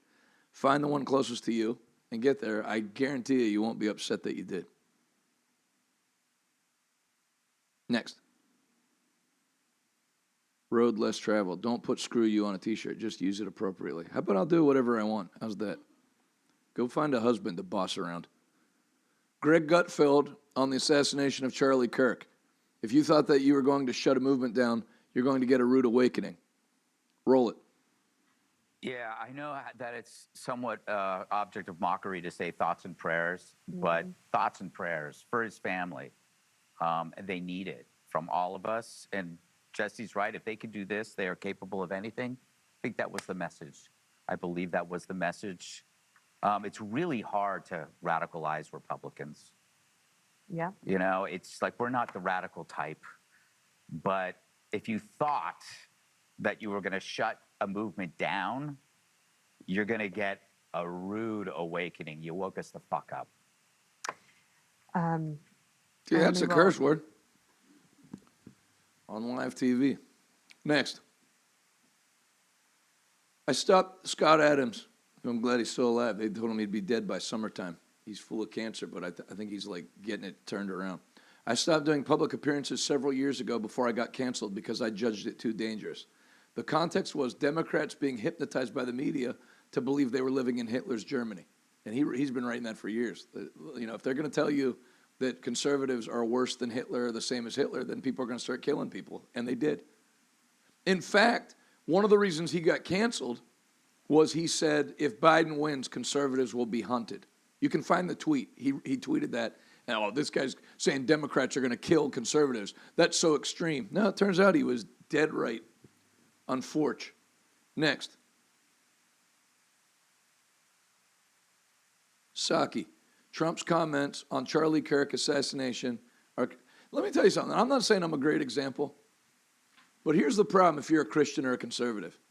You want somebody that fights against bad things, but is also super soft and doesn't retaliate or whatever. And that doesn't exist. You either get Lindsey Graham or you get Donald Trump. There aren't people in the middle. People that fight are wired a certain way. So, you know, I like what Jonathan does, but does he have to express it like that? Yeah, because people that fight and are wired and aren't little babies. So again, if you don't like me, I could name a bunch of churches right now that marched for Black Lives Matter, were quick to post on George Floyd, and they got nothing to say now because they're nutless cowards. So go there. They'll never say screw you. They'll never say anything. I'm sure they got church at the movies coming right up. Probably had NFL preview Sunday last Sunday. Go there and leave me alone. And I'll say one more thing. Why do you respond to negative comments? Jesus never did? Is that your position? Jesus let anybody say whatever they wanted and never rebuked anybody. I don't do it all the time, but again, I'll do it if I feel like it. And just because you're somebody watching, I didn't marry you, and I already have a mom. And if you're a guy, I already got a dad. I turned 45 this month. I'm done being raised. This is the finished product, my friend. Next. Roll it. But he put out a 4-minute video, and I'm not going to play the video. I don't want to play the video. But there was a line at the end that I think is, I just wanted to raise and read. At the end of this 4-minute video, he says, "For years, those on the radical left have compared wonderful Americans like Charlie to Nazis and the world's worst mass murderers and criminals. This kind of rhetoric is directly responsible for the terrorism." I don't know what color looks good on Jen Psaki, but it's definitely not electric purple. And I've never seen any color that looks good on her. Looks like peppermint patty after a bankruptcy. Keep going. That we're seeing in our country today, and it must stop right now. And obviously, there's a lot of rhetoric that is problematic. A lot of it is coming from one particular side and from one particular building. But what can be done? I fear when this is an escalation already in less than 24 hours of this shooting. Yeah, I think historically presidents have looked for opportunities to bring people together. You know, right now we need a president that'll bring the country together and not try to further, divide us. Like when you have to design a video game character to start like a role-playing game and you don't really feel like doing it. She's like default hair, default face, default body. There you go. Mark Kelly, unrendered video game character. The guy's bleeding out. I don't even think he had died at this point. And Jen Psaki's like, both sides have some explaining to do. Screw you. Next. Edmonton, Alberta. I'll see you in Canada this coming Sunday night. Sorry, this coming Monday night through Friday, and then day Tuesday through Friday. So it kicks off Monday night at 7, then Tuesday through Friday, 10 a.m. and 7 p.m., Saints Church, Glastonbury. These are going to be important and powerful meetings. See you soon. South Park just pulled their episode mocking Charlie Kirk and MAGA influencers from cable in respect for Charlie Kirk. Now, to me, that was a big deal because I watched that episode. I'm not going to say I'm the best dad. We watched it as a family. And I was wondering, they didn't do it like after he got shot. They did it 3 weeks ago, 2 weeks ago. But the South Park people, I mean, that's something. That clearly the South Park creators, Matt Stone and Trey Parker, aren't like, tough luck. We don't like you guys anyway. That'll tell you a lot about Charlie Kirk. And good on South Park. And PC principal behind Cartman, who's now public Christian principal. Next. The FBI has tracked the movements of the Charlie Kirk shooter and has video footage of him. We are confident we will be able to identify him. Roll it. Breakthroughs. I'm not confident. We were able to track the movements of the shooter. Starting at 11:52 a.m., the subject arrived on campus, shortly away from campus. We have tracked his movements onto the campus, through the stairwells, up to the roof, across the roof to a shooting location. After the shooting, we were able to track his movements as he moved to the other side of the building, jumped off of the building, and fled off of the campus and into a neighborhood.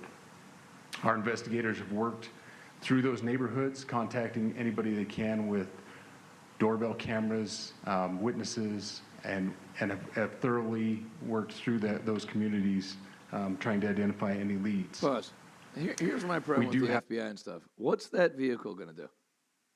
We need to find a sniper. Let's put 12 guys in a truck that can go 20 miles an hour and just bulldoze through the campus where the shooting was. I don't get it. I don't get the tie. Keep going. Have good video footage of this individual. We are not going to release that at this time. We are working through some technologies and some ways to identify this individual. If we are unsuccessful, we will reach out to you as the media and we will push that publicly to help us identify them. But we are confident in our abilities right now, and we would like to move forward in a manner that keeps everyone safe and moves this process appropriately. Next. What do you think in the comments? What do you think the percentage chance is when they find him there's a bullet wound in his head? And I don't mean that they suicided him, although that could be too. But I mean, if you're him, are you just going to be like, well, hopefully the smoke will clear and I can go back to work at Best Buy. You know, and I think there's a seed time and harvest thing with why so many people that kill people commit suicide. It's like a seed time harvest thing. I think it opens you up to a spirit of suicide, like Judas with Christ. But I mean, if they get him alive, that'll be a shocker. Roll it. And we all lost, no matter what side of the political aisle you're on, we lost something important in America today.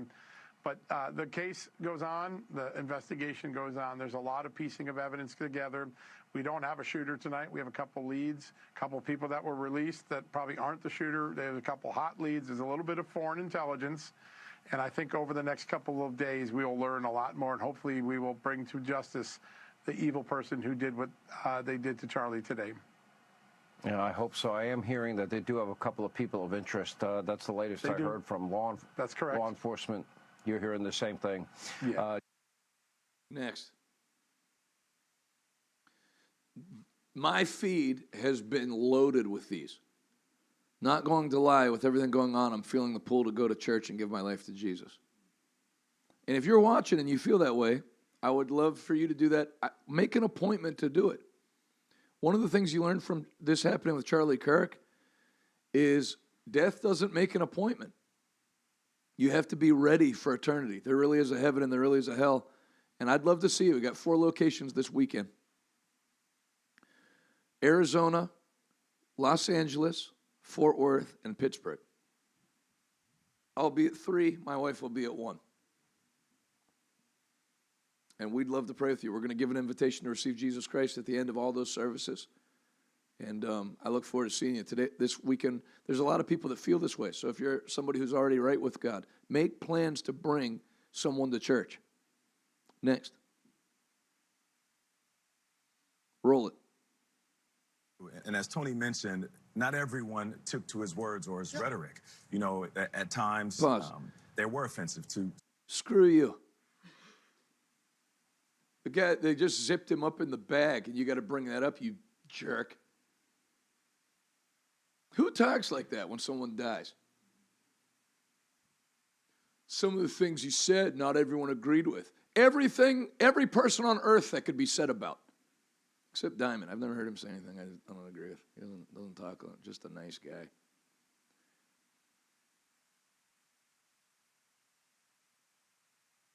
You tone-deaf piece of crap. Go from the beginning. And as Tony mentioned, not everyone took to his words or his rhetoric. You know, at times, they were offensive to specific communities. But with that said, this is not the time to focus on that. We are focused on this tragedy. Oh, my God. Speaking of this tragedy. Yeah, this is not the time to focus on that.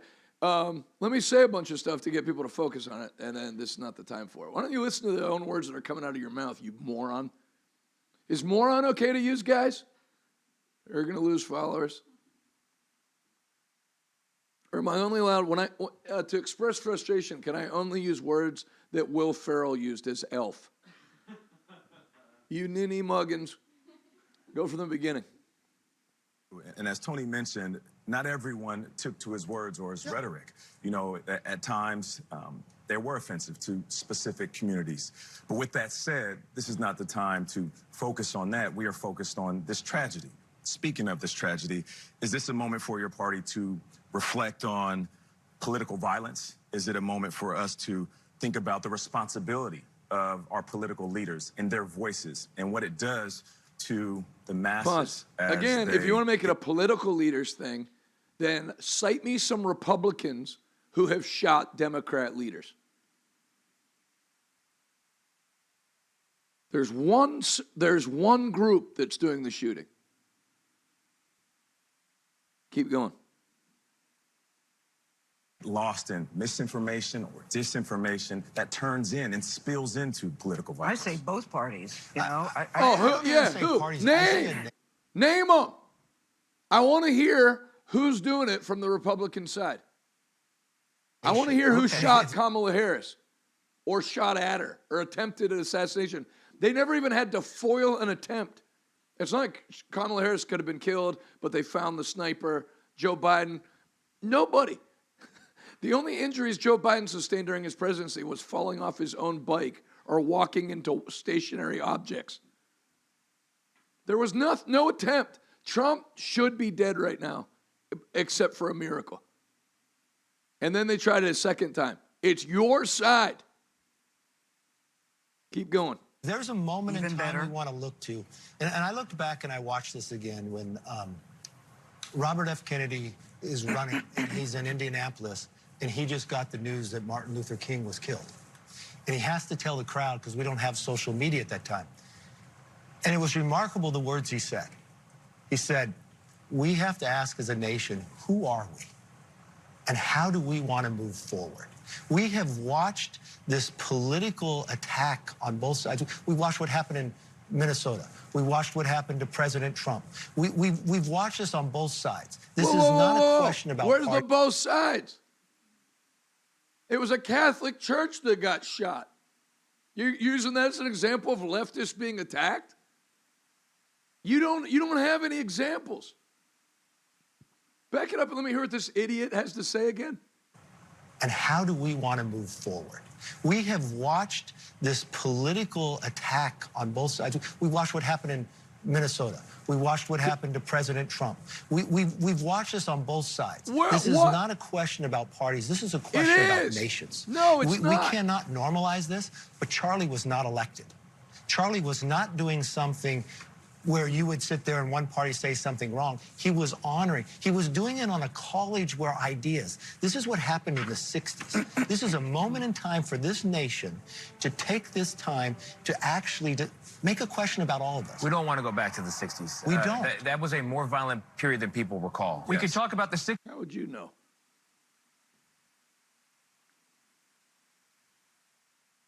I mean, it's both sides. How many of the hosts of The View have been shot? When was Jen Psaki shot? When was, of course, you guys don't really have anyone that's popular. That's your problem. That's why you've lost a zillion voter registrations. You don't have a Charlie Kirk on the left, which is why you shot him. Nobody's at college campuses recruiting youth.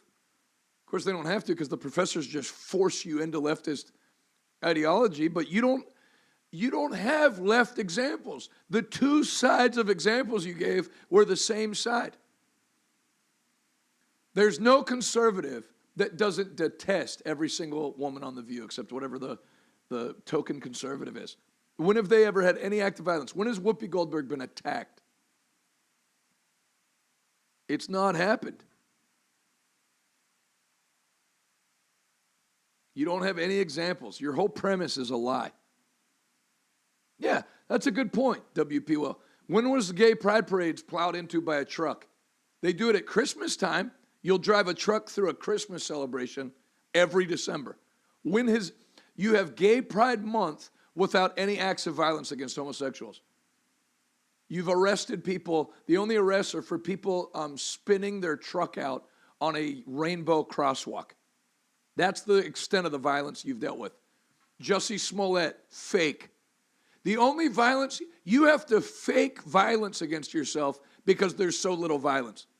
Jussie Smollett, can you get the Dave Chappelle clip of him talking about how he knew Jussie Smollett was lying? I was walking down Chicago to get a Subway sandwich at 3 a.m, and 2 white supremacists put a noose around my neck and said they'll lynch me. I was like, I don't know. And then the whole thing was a lie. He paid those 2 Nigerian brothers to do it because he couldn't even find a white person that was willing to assault him. I'll give you money. No, I'm good. I don't really want to hurt a black person. I just want to go about my day. He had to pay other black people to hurt him.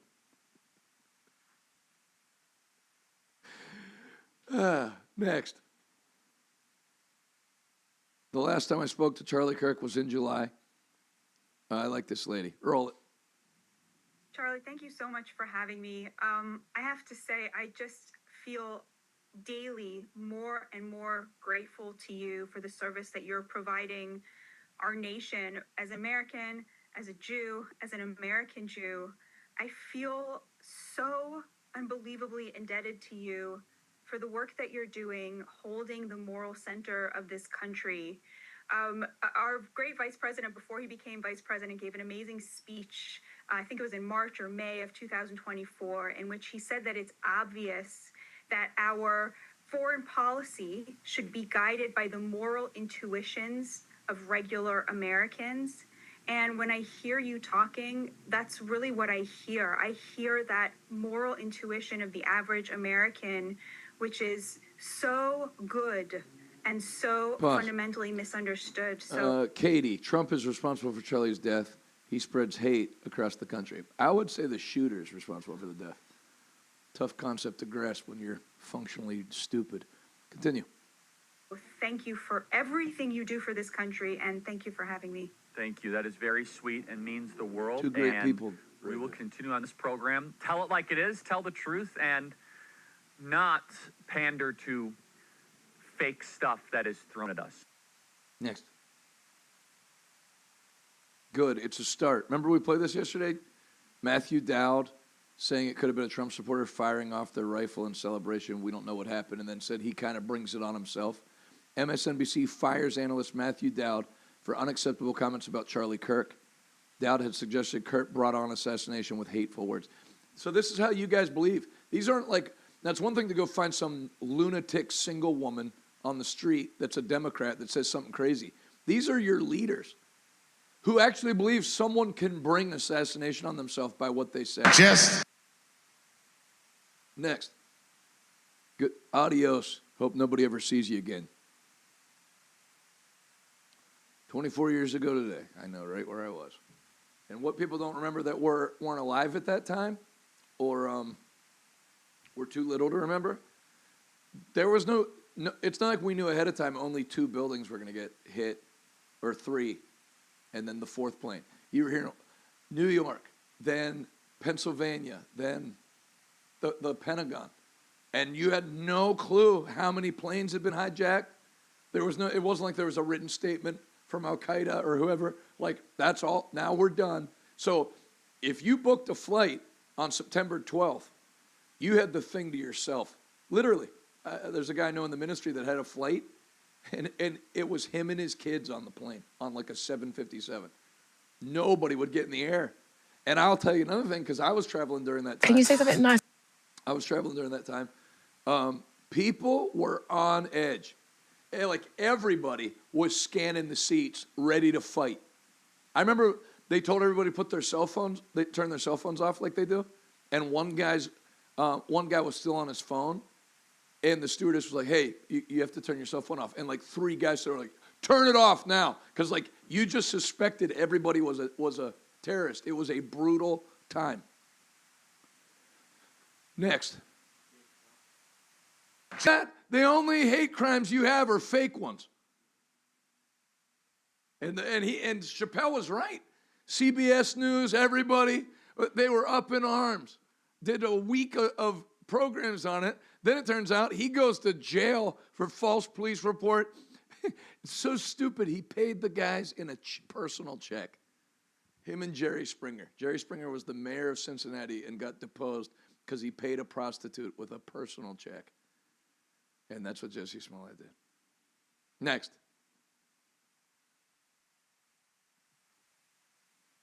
Roll it. Oh, wait. This is the Idaho Capitol last night. They're having a vigil for Charlie Kirk, and here's you guys again on the left. Somebody drives a car through the vigil yelling F Charlie Kirk on the night he died. And he gets the crap beat out of him, which is great. So it has a happy ending. Roll it. This guy's gonna get fucked.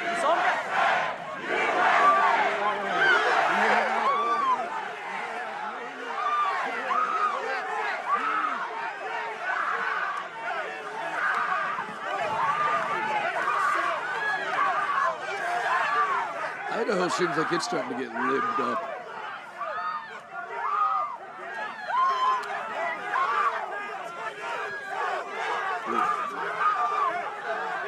And I'm going to tell you, you're not going to have a sympathetic police department there. Nobody's getting charged but you. Sorry. Ooh, that was a good one.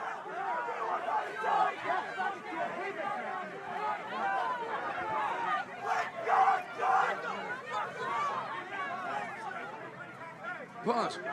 And I was just like, not that any black people need lectured from me, but from a white guy, I'd like you to understand, it's not like the guy that did that, I'm sure was white. No one cared. They beat him up. That's what you should understand about white conservatives if you really want to know the truth. It's not about race. It's about a hatred for an ideology. It's not like they went, who yelled that about Charlie Kirk? Oh, wait, he's one of us. He's white. It didn't matter. They beat him up. No one would have cared what color he was. It's ideology. And white people, there's no like allegiance among us. I'm in Washington. I see pale white people all day with masks on. I want to kick them off their bikes, but I don't because I'm a born-again Christian. It's not a race thing. When you meet conservatives, it's ideology. Next. Speaking of great black guys, Lamar Jackson. Celebrating the death of someone you don't share the same beliefs as is wild. Seeing it play out in real time is disgusting. Next. Great quote by a great guy.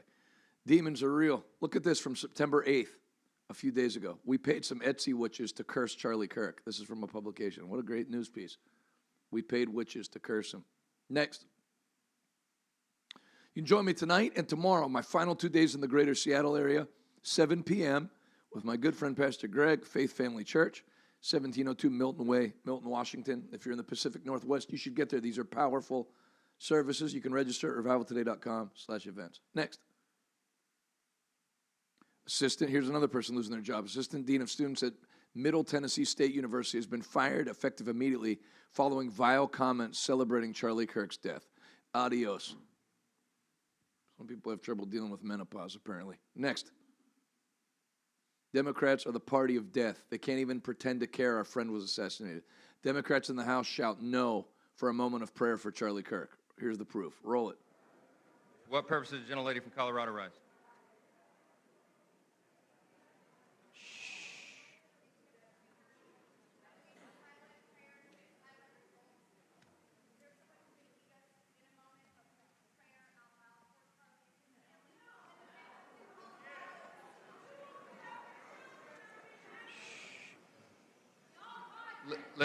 Let's wait a minute.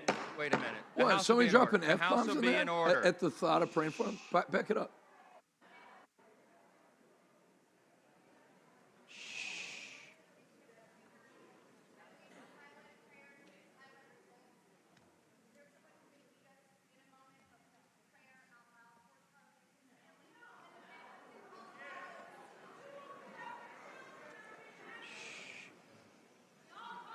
Wait a minute. Wait a minute. The House will be in order. Pause. The House will be They in order. call for prayer and the demons come out. Who talks like that in public, let alone in a state house? You F it that for a call for prayer for a guy with an active bullet wound.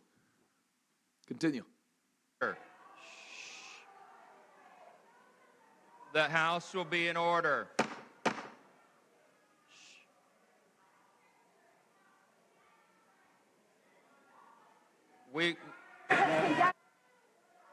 The House will be in order.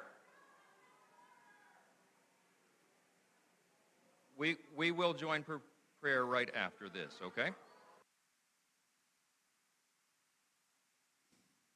You know, and you got to stop yourself from like just wanting to clean house, because that would play right into the plan to destroy America.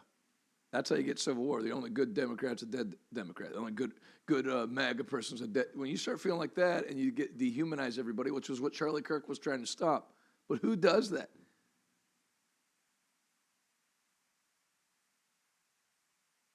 They are an evil party, the Democrats. Evil, evil people. Harry Gray said that was Rashida Tlaib. How do you know? Whoever it is should have to. No. I don't. It was somebody that didn't want the prayer that was yelling the F word. Next. Kash Patel and Dan Bongino with the FBI are heading to Utah right now. Take your time. What were you doing yesterday? It's a freaking 3-hour flight from D.C. You're saving up for a plane ticket? It's all hands on deck. Should have been all hands on deck. Yet you should have been there at 5 p.m. at the latest. You got zero trust in either of them. Next. Disgusting. Roll it. If he's still on the loose because they want to find him. So I would think that that's one of the main reasons they're holding this news conference. So my guess is we're going to see an image of this guy possibly in the next 20 minutes. The news conference is scheduled for 3 o'clock in Utah time, which is 2 o'clock Pacific, 5 o'clock Eastern. Janet, go. Pause. So there's TMZ cheering when Kirk dies. And then they did an apology after, and he said he would never put up with that or tolerate it. Which Scott Adams, who I like, we had one of his tweets up. He said that he has a 48-hour rule. What somebody does after they've been accused of something in the next 48 hours, you should give them the chance. They heartfelt apologized, said they would never allow people to work there.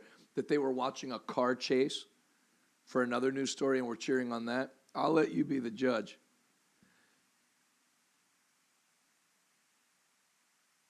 It's hard to believe that they weren't cheering about Kirk being shot. I have a funny feeling I could guess the voting demographic of the TMZ newsroom. Keep going. Go to have somebody look at the Fox. Trump just posted that Charlie Kirk is dead. Pause. And they knew, and they were relaying it to him, and they just cheered. You be the judge. Keep going. What did Trump say? So what did Trump say? Yeah, Trump just said he's dead. Yeah, he just said it. Okay.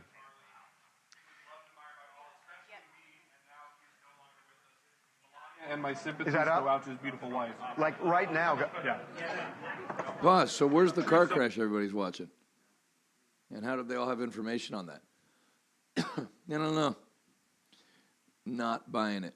Keep going. Where is it? It's number 2 in pending. Got it. You're still in it. You're still in it. Okay. Get it up. Got it. Can someone alert this, Evie or Liam? Or Rob, sorry. I know you're there.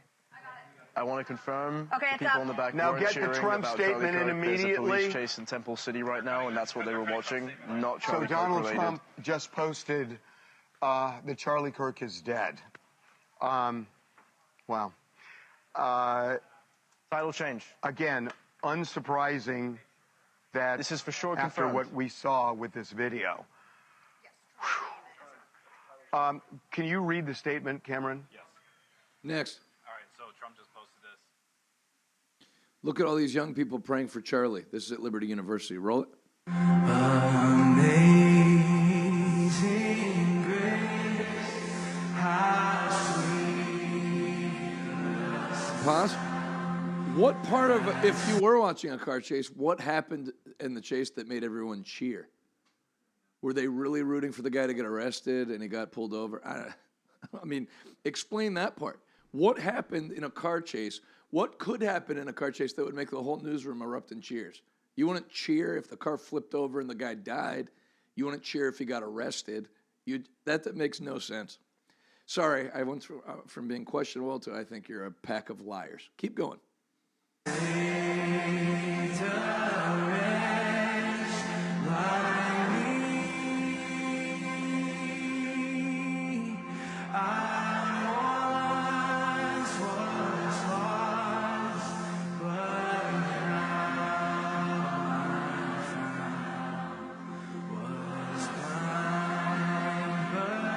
Strong argument for sending your kids to an actual Christian school right there, not like Baylor, like a used to be Christian school, like an actual Christian school. Next. Look at Time Magazine. Interested in selling magazines again. Next. This is the only Democrat I could find who showed honest sorrow after hearing about the assassination of Charlie Kirk, and I honestly don't know how much longer he'll be a Democrat. Roll it. Charlie Kirk was shot in Utah, giving a speech there. I just found out he's passed away. I can't believe he's dead. He was shot in the neck. Some of you might have seen an elderly man being dragged away. Turns out it was not him. Authorities don't know who did it. Violence is not the answer. This is a horrific tragedy, and we're all in danger now. This is a terrible, terrible thing to do. Violence is intellectual surrender. It's giving up and saying, I'm a loser. I don't know how to win in a battle of ideas. I'm going to resort to violence like an animal. It is the very last thing anyone who's progressive or on the left would ever do. We are for nonviolence. We are for peace. We are for our fellow human beings and humanity overall. On paper, you So are. I don't know who did this, but whoever they are, they're a monster, and they've done something terrible. That was not just a pundit. That was a human being. I'm so sorry to the Charlie Kirk family. You're welcome, Tammy. You know what's happening to Democrats right now is what's happened to people in churches that shut down for COVID. We're for healing. We're for protection. You are, but your church left you. And he, as an old school Democrat, a 1990s Democrat, yeah, they were for protection of life. But now he's realizing my party's left me. They actually are okay with taking out opposition.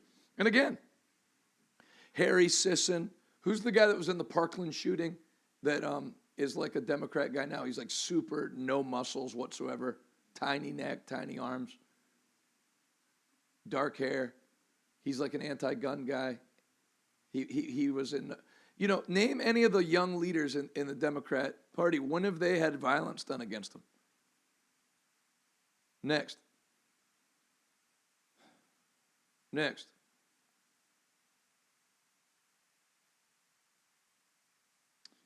Here's another one. TikToker justifies celebrates Charlie Kirk's assassination.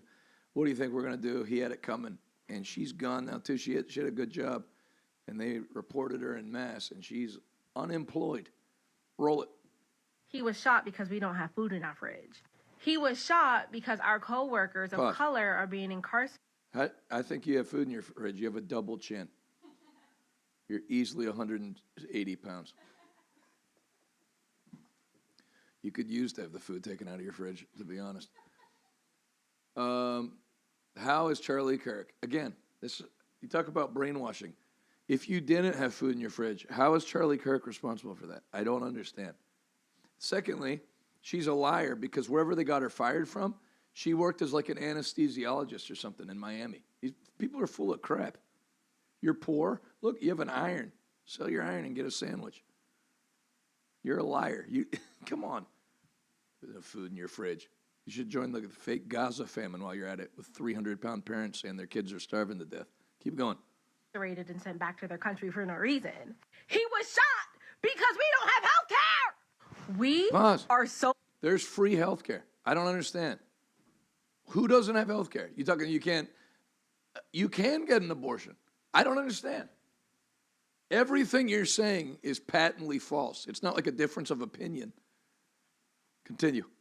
Mad up to the point that we're actually starting to take pew-pews and take them to politicians. And honestly, I do not agree with gun violence at all. I feel like there's other ways that we can have a discussion without having to bring out the pew-pew.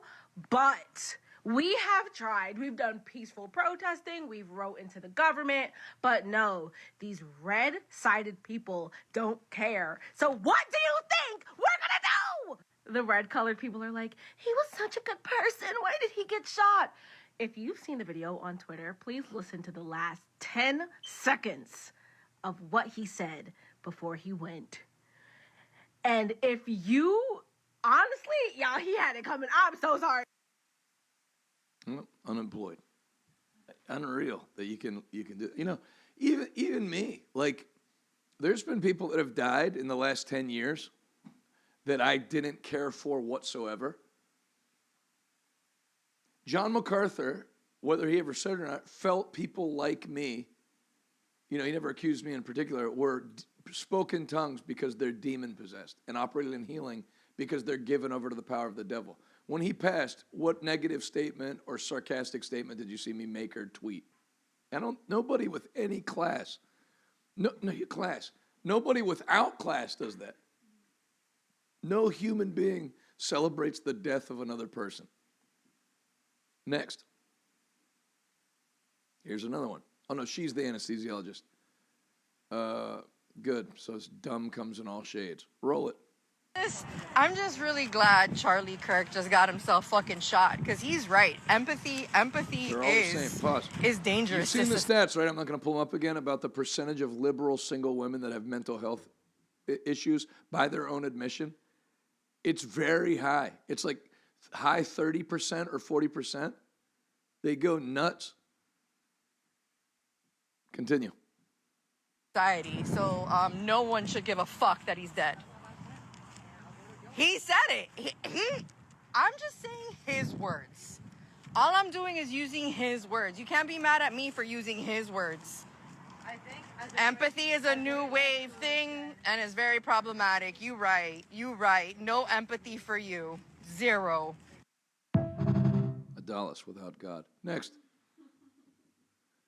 You are commanded to do something productive with your life. Roll it. You are commanded to go do something productive with your life. Wow. To go give and to produce and to risk and to then go sow into other people.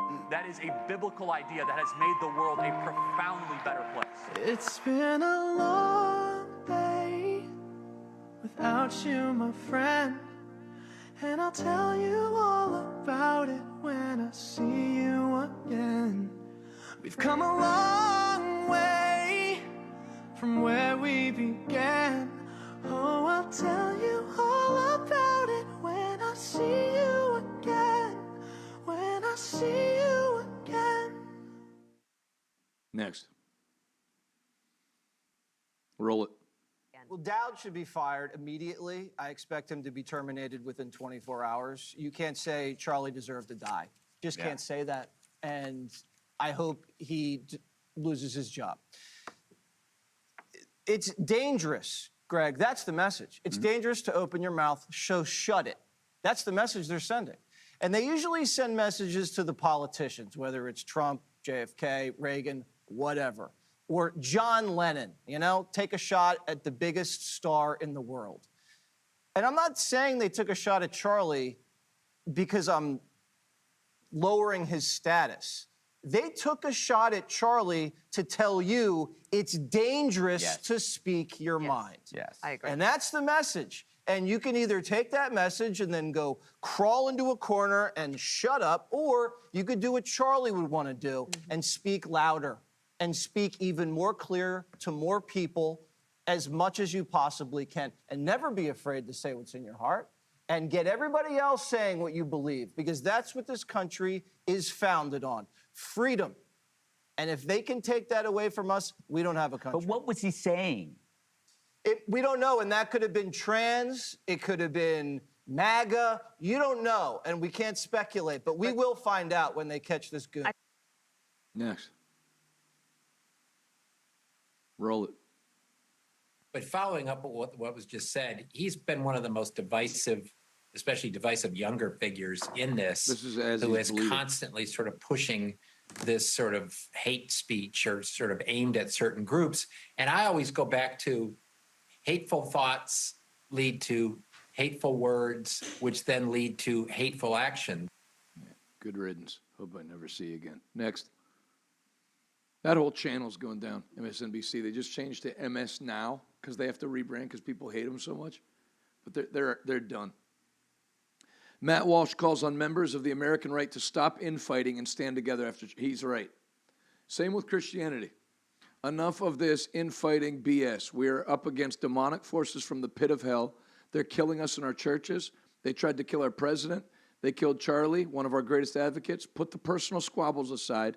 Now's not the time. This is existential, a fight for our own existence and the existence of our country. Well said. Next.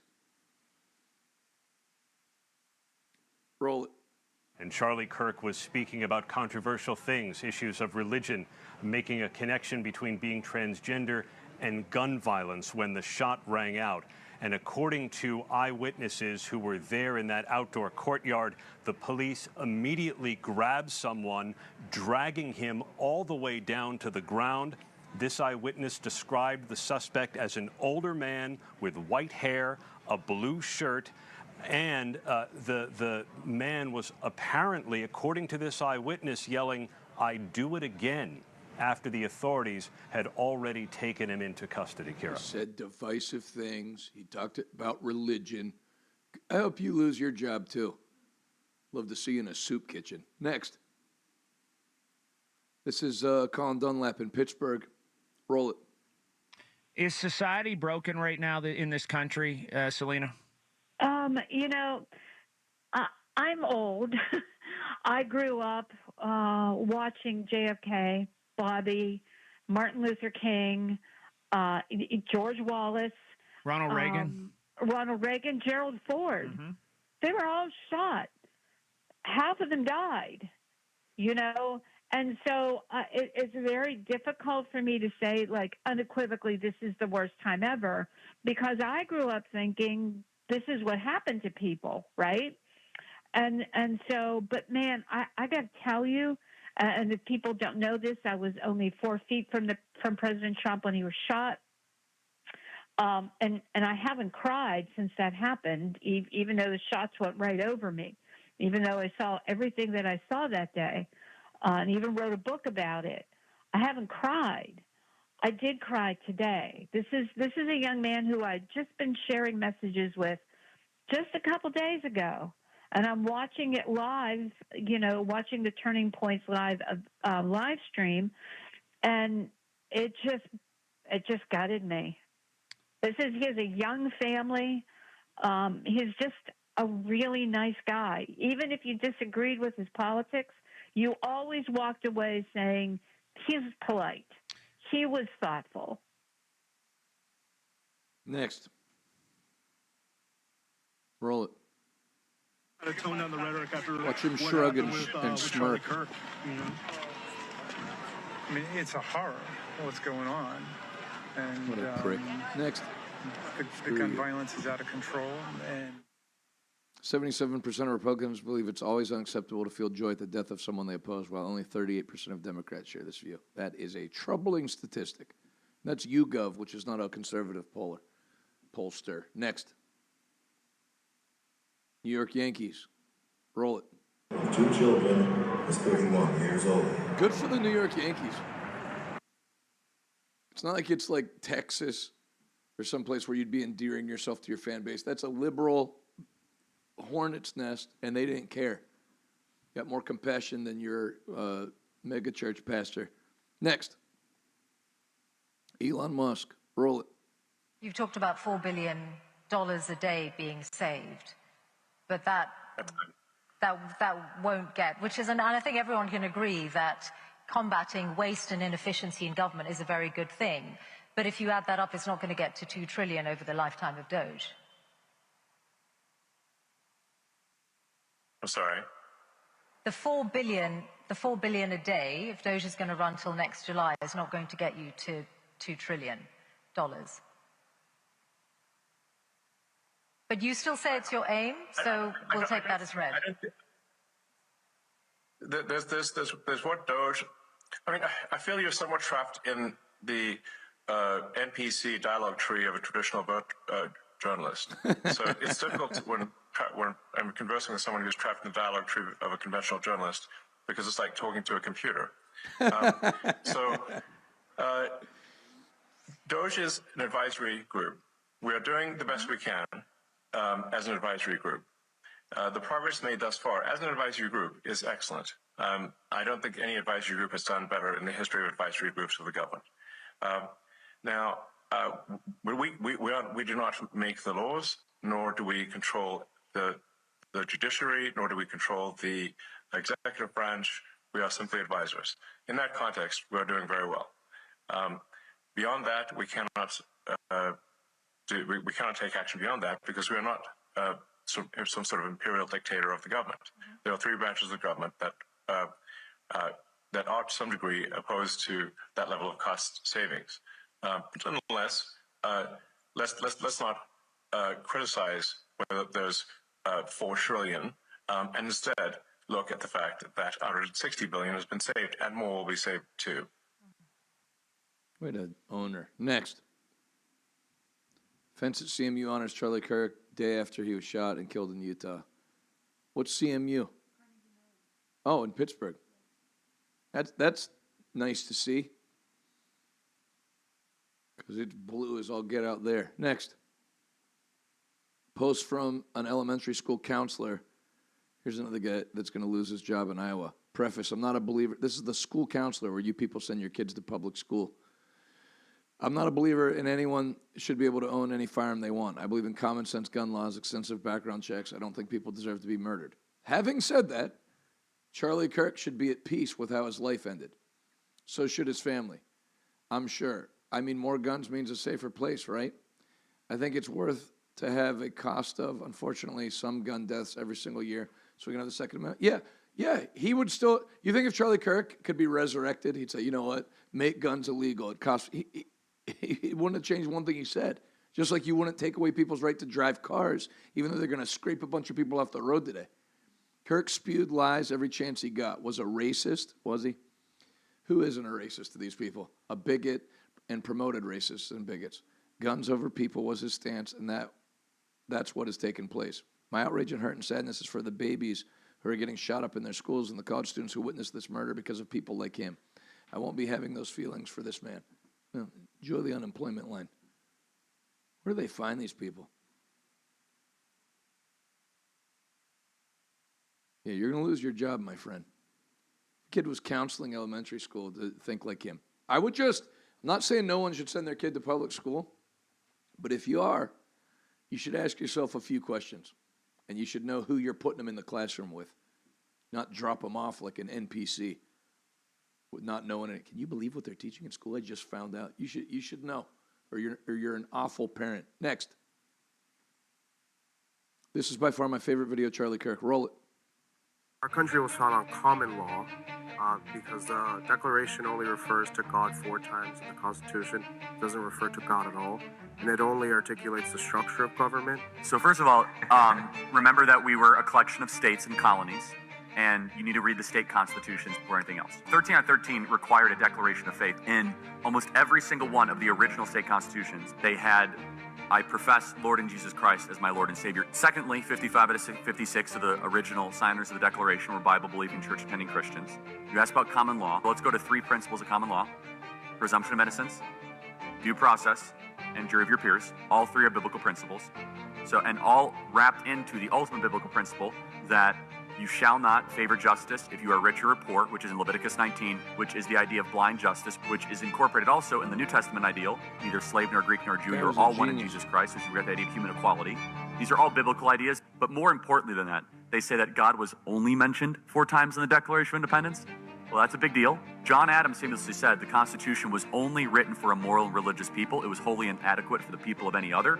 The body politic of America was so Christian that our form and structure of government was built for the people that believed in Christ our Lord. One of the reasons we're living through a constitutional crisis is that we no longer have a Christian nation, but we have a Christian form of government, and they're incompatible. So you cannot have liberty if you do not have a Christian population. Next.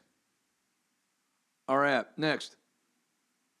Nicole Wallace, political violence is only... See, this is how they always talked. Roll it. The permission structure for violence. You've got polls about political violence. Democrats don't think it's a good idea. Only Republicans. Only people inclined to consume conservative media Give me an are example. now, I think, upward of 50% say that if necessary, violence is okay. You've only got the conduct on one of the two Your whole sides. channel's going down ugly. Next. A little palate cleanser. Roll it. You don't have a child, so you don't have to worry about... I don't? I have 3. You have 3 daughters? I have a daughter and 2 sons. What? I guess we can agree to disagree, but I thought you had no children.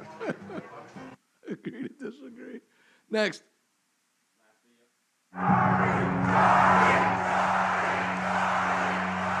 What advice do you have for me as I move into adulthood in order to become a more informed and involved citizen?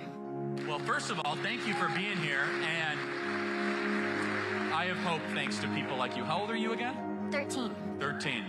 Here's a couple things I want to encourage you to do. Learn something new every single day, and focus on what it means to be a good person and a person of strong character. Aristotle said that courage is the ultimate virtue. Without it, there are no other virtues. If people aren't courageous, you don't have honesty, you don't have justice, you don't have beauty, you don't have wonder.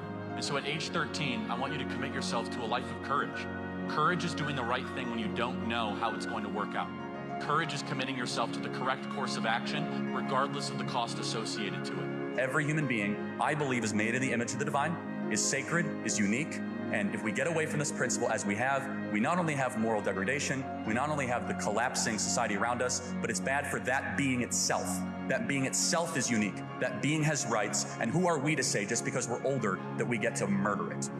Thank you.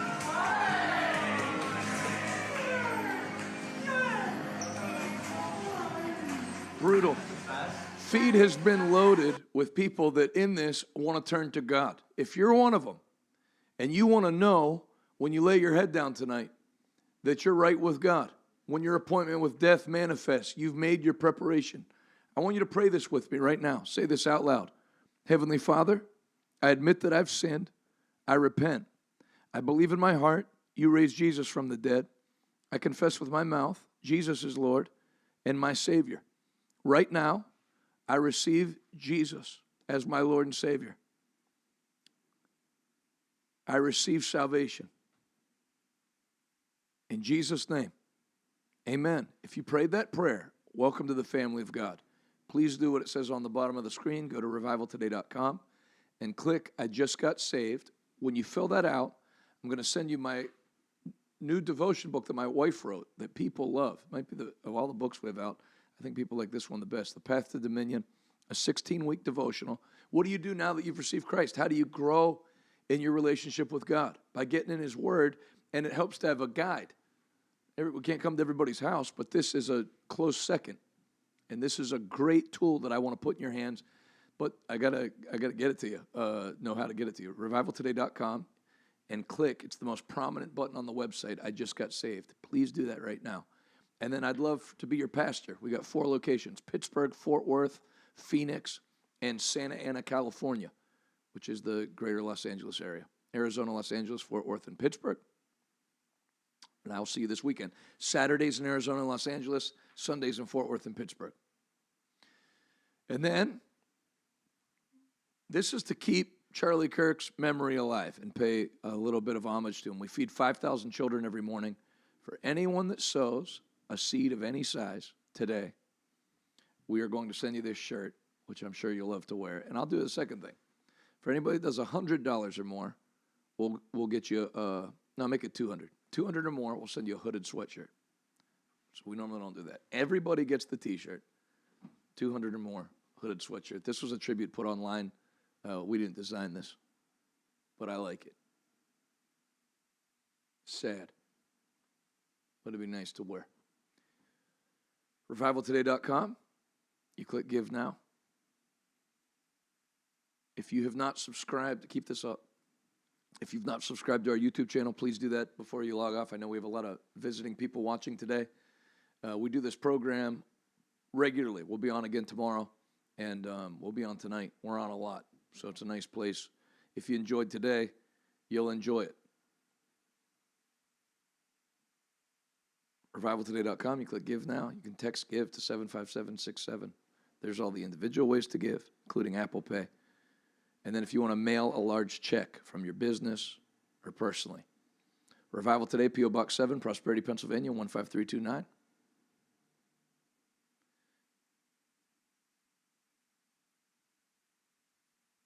Please share the broadcast before you log off. I think this will help a lot of people today. Good to see you today, Chris Perez. I saw you said you lost your mother this year. Sorry to hear that. I'll see you tonight. So tonight, yeah, don't forget to claim your offer. That's where you pick your size and ensure that we have your address. For example, if you give by PayPal, then we don't know where you live, and then we can't send the shirt, and then you think we scammed you, and we didn't. Oh, you're back. Chris Perez says, I've been gone from God for many years. Welcome back. Welcome all the prodigals that came back. Welcome all the never were in the family people that came back. Tonight, 7 p.m. and Friday, 7 p.m., Faith Family Church here in the greater Seattle area. Come see me. Phoenix, I'll see you Saturday morning. Los Angeles, I'll see you Saturday night. Fort Worth, I'll see you Sunday morning. Edmonton, Alberta, I'll see you Monday through Friday. Good night.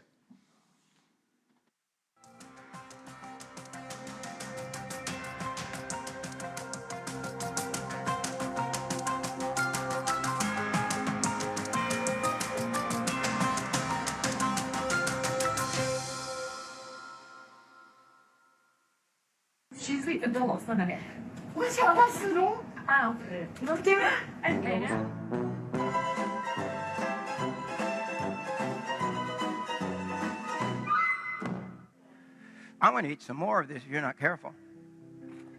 Oh.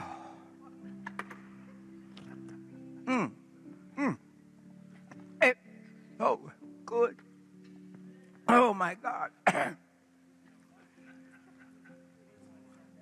You didn't have lunch, right? Wow. What's it like seeing so many Republicans in Manhattan, so many Trump supporters in Manhattan? Does that surprise you? No, not at all. It's turning now. Trump's turn again. What's your message to Joe Biden? You. My mother said, it's my family. I never would have dreamed in a million years I'd see so many struggling Americans defy belief. We share the same fears and the same mountain grief. It's like a wave of desperation crashing over me. So many lives roughed up, so much anger, strain in each and every direction. I feel the pain, and straight through the radio waves, the fake news plays till it stays stuck in your head for days and days. Who would have thought biding your time, just trying to survive, just towing their line, just scraping all your nickels and dimes, that they would ruin everything and break the world like this. I kept on telling you that they would turn it all to shit. I know I hate a nervous puppet master globalist powers, cause they lie about me every day for hours and hours, and now they're trying to bring me down with the government. I'm loving it. They built the world on bullshit, and now we taking it on. Fight in America, there ain't no hope for your kids. Fight in America, illegals and inflation shit. Fight in America, never seen crime like this. We give it everything. Tell me this ain't all we get. Fight in America, there ain't no hope for your kids.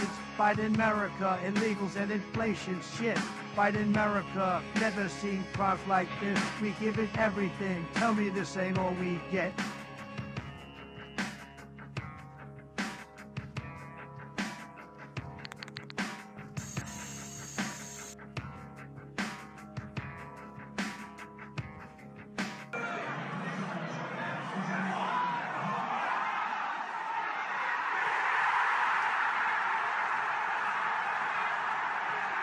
Let's go, Brandon.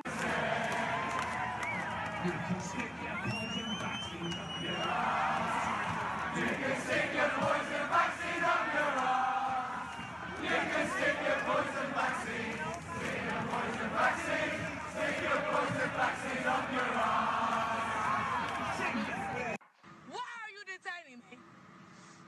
You about to lose your job. You about to lose your job. Get this dance. You about to lose your job because you are detaining me for nothing. You about to lose your job.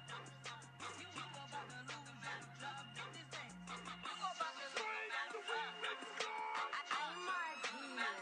You about to lose your job. Get this dance. You about to lose your job. Get this dance. You about to lose your job because you are detaining me for nothing. You about to lose your job. Get this dance. You about to lose your job. Get this dance. You about to lose your job because you are detaining me for nothing. You about to lose your job. Get this dance. You about to lose your job. Get this dance. You about to lose your job. Get this dance. You about to lose your J-O-B. You about to lose your job. Get this dance. You about to lose your job. Get this dance. You about to lose your job. Oh my goodness. It's you, boy. Is it worth you losing your job? Cause you about to. Cause you ain't got no reason. I'm Jonathan Shuttlesworth, and I've met a lot of pastors on the road that wanted to have a revival, but weren't sure how to go about setting it up. So I wanted to do this video to tell you a couple things. Number one, I'm sure you see somebody flying around in a jet and think, what is the enormous expense to have you come to our church? The answer is, it's zero. Acts 20:34, the Apostle Paul said, I've always taken care of my expenses and the expenses of those who travel with me. We have no minimum requirements. We have no honorarium. Our team is taken care of by us. We book our own hotels. I've done that my whole traveling ministry. All we do is receive a love offering as Paul instructed in the Bible. That's it. We're not under any financial pressure, and we don't put you under any financial pressure. Secondly, what I do is a little different than what a lot of other traveling ministries do. We don't do conferences and we don't do ticketed events. I don't generally do one-night meetings. I like revivals. I like seeing a church explode with the power of God. Sinners get saved. As the week goes on, sinners bring more people. And really, you can see 10 years of church work accomplished in 1 week of a strong revival meeting. That's what I like to see done. I don't care about the size of the church. I care about seeing God hit the place, and whatever you start with, seeing it multiply. So what does it take for me to come to your church if you're interested? An invitation. So the information for an invitation is on the screen. I look forward to hearing from you, genuinely. If you're a pastor and you want to see God shake your region, I will partner with you in that. I want to see that happen, so I'll look forward to hearing from you and meeting you this year.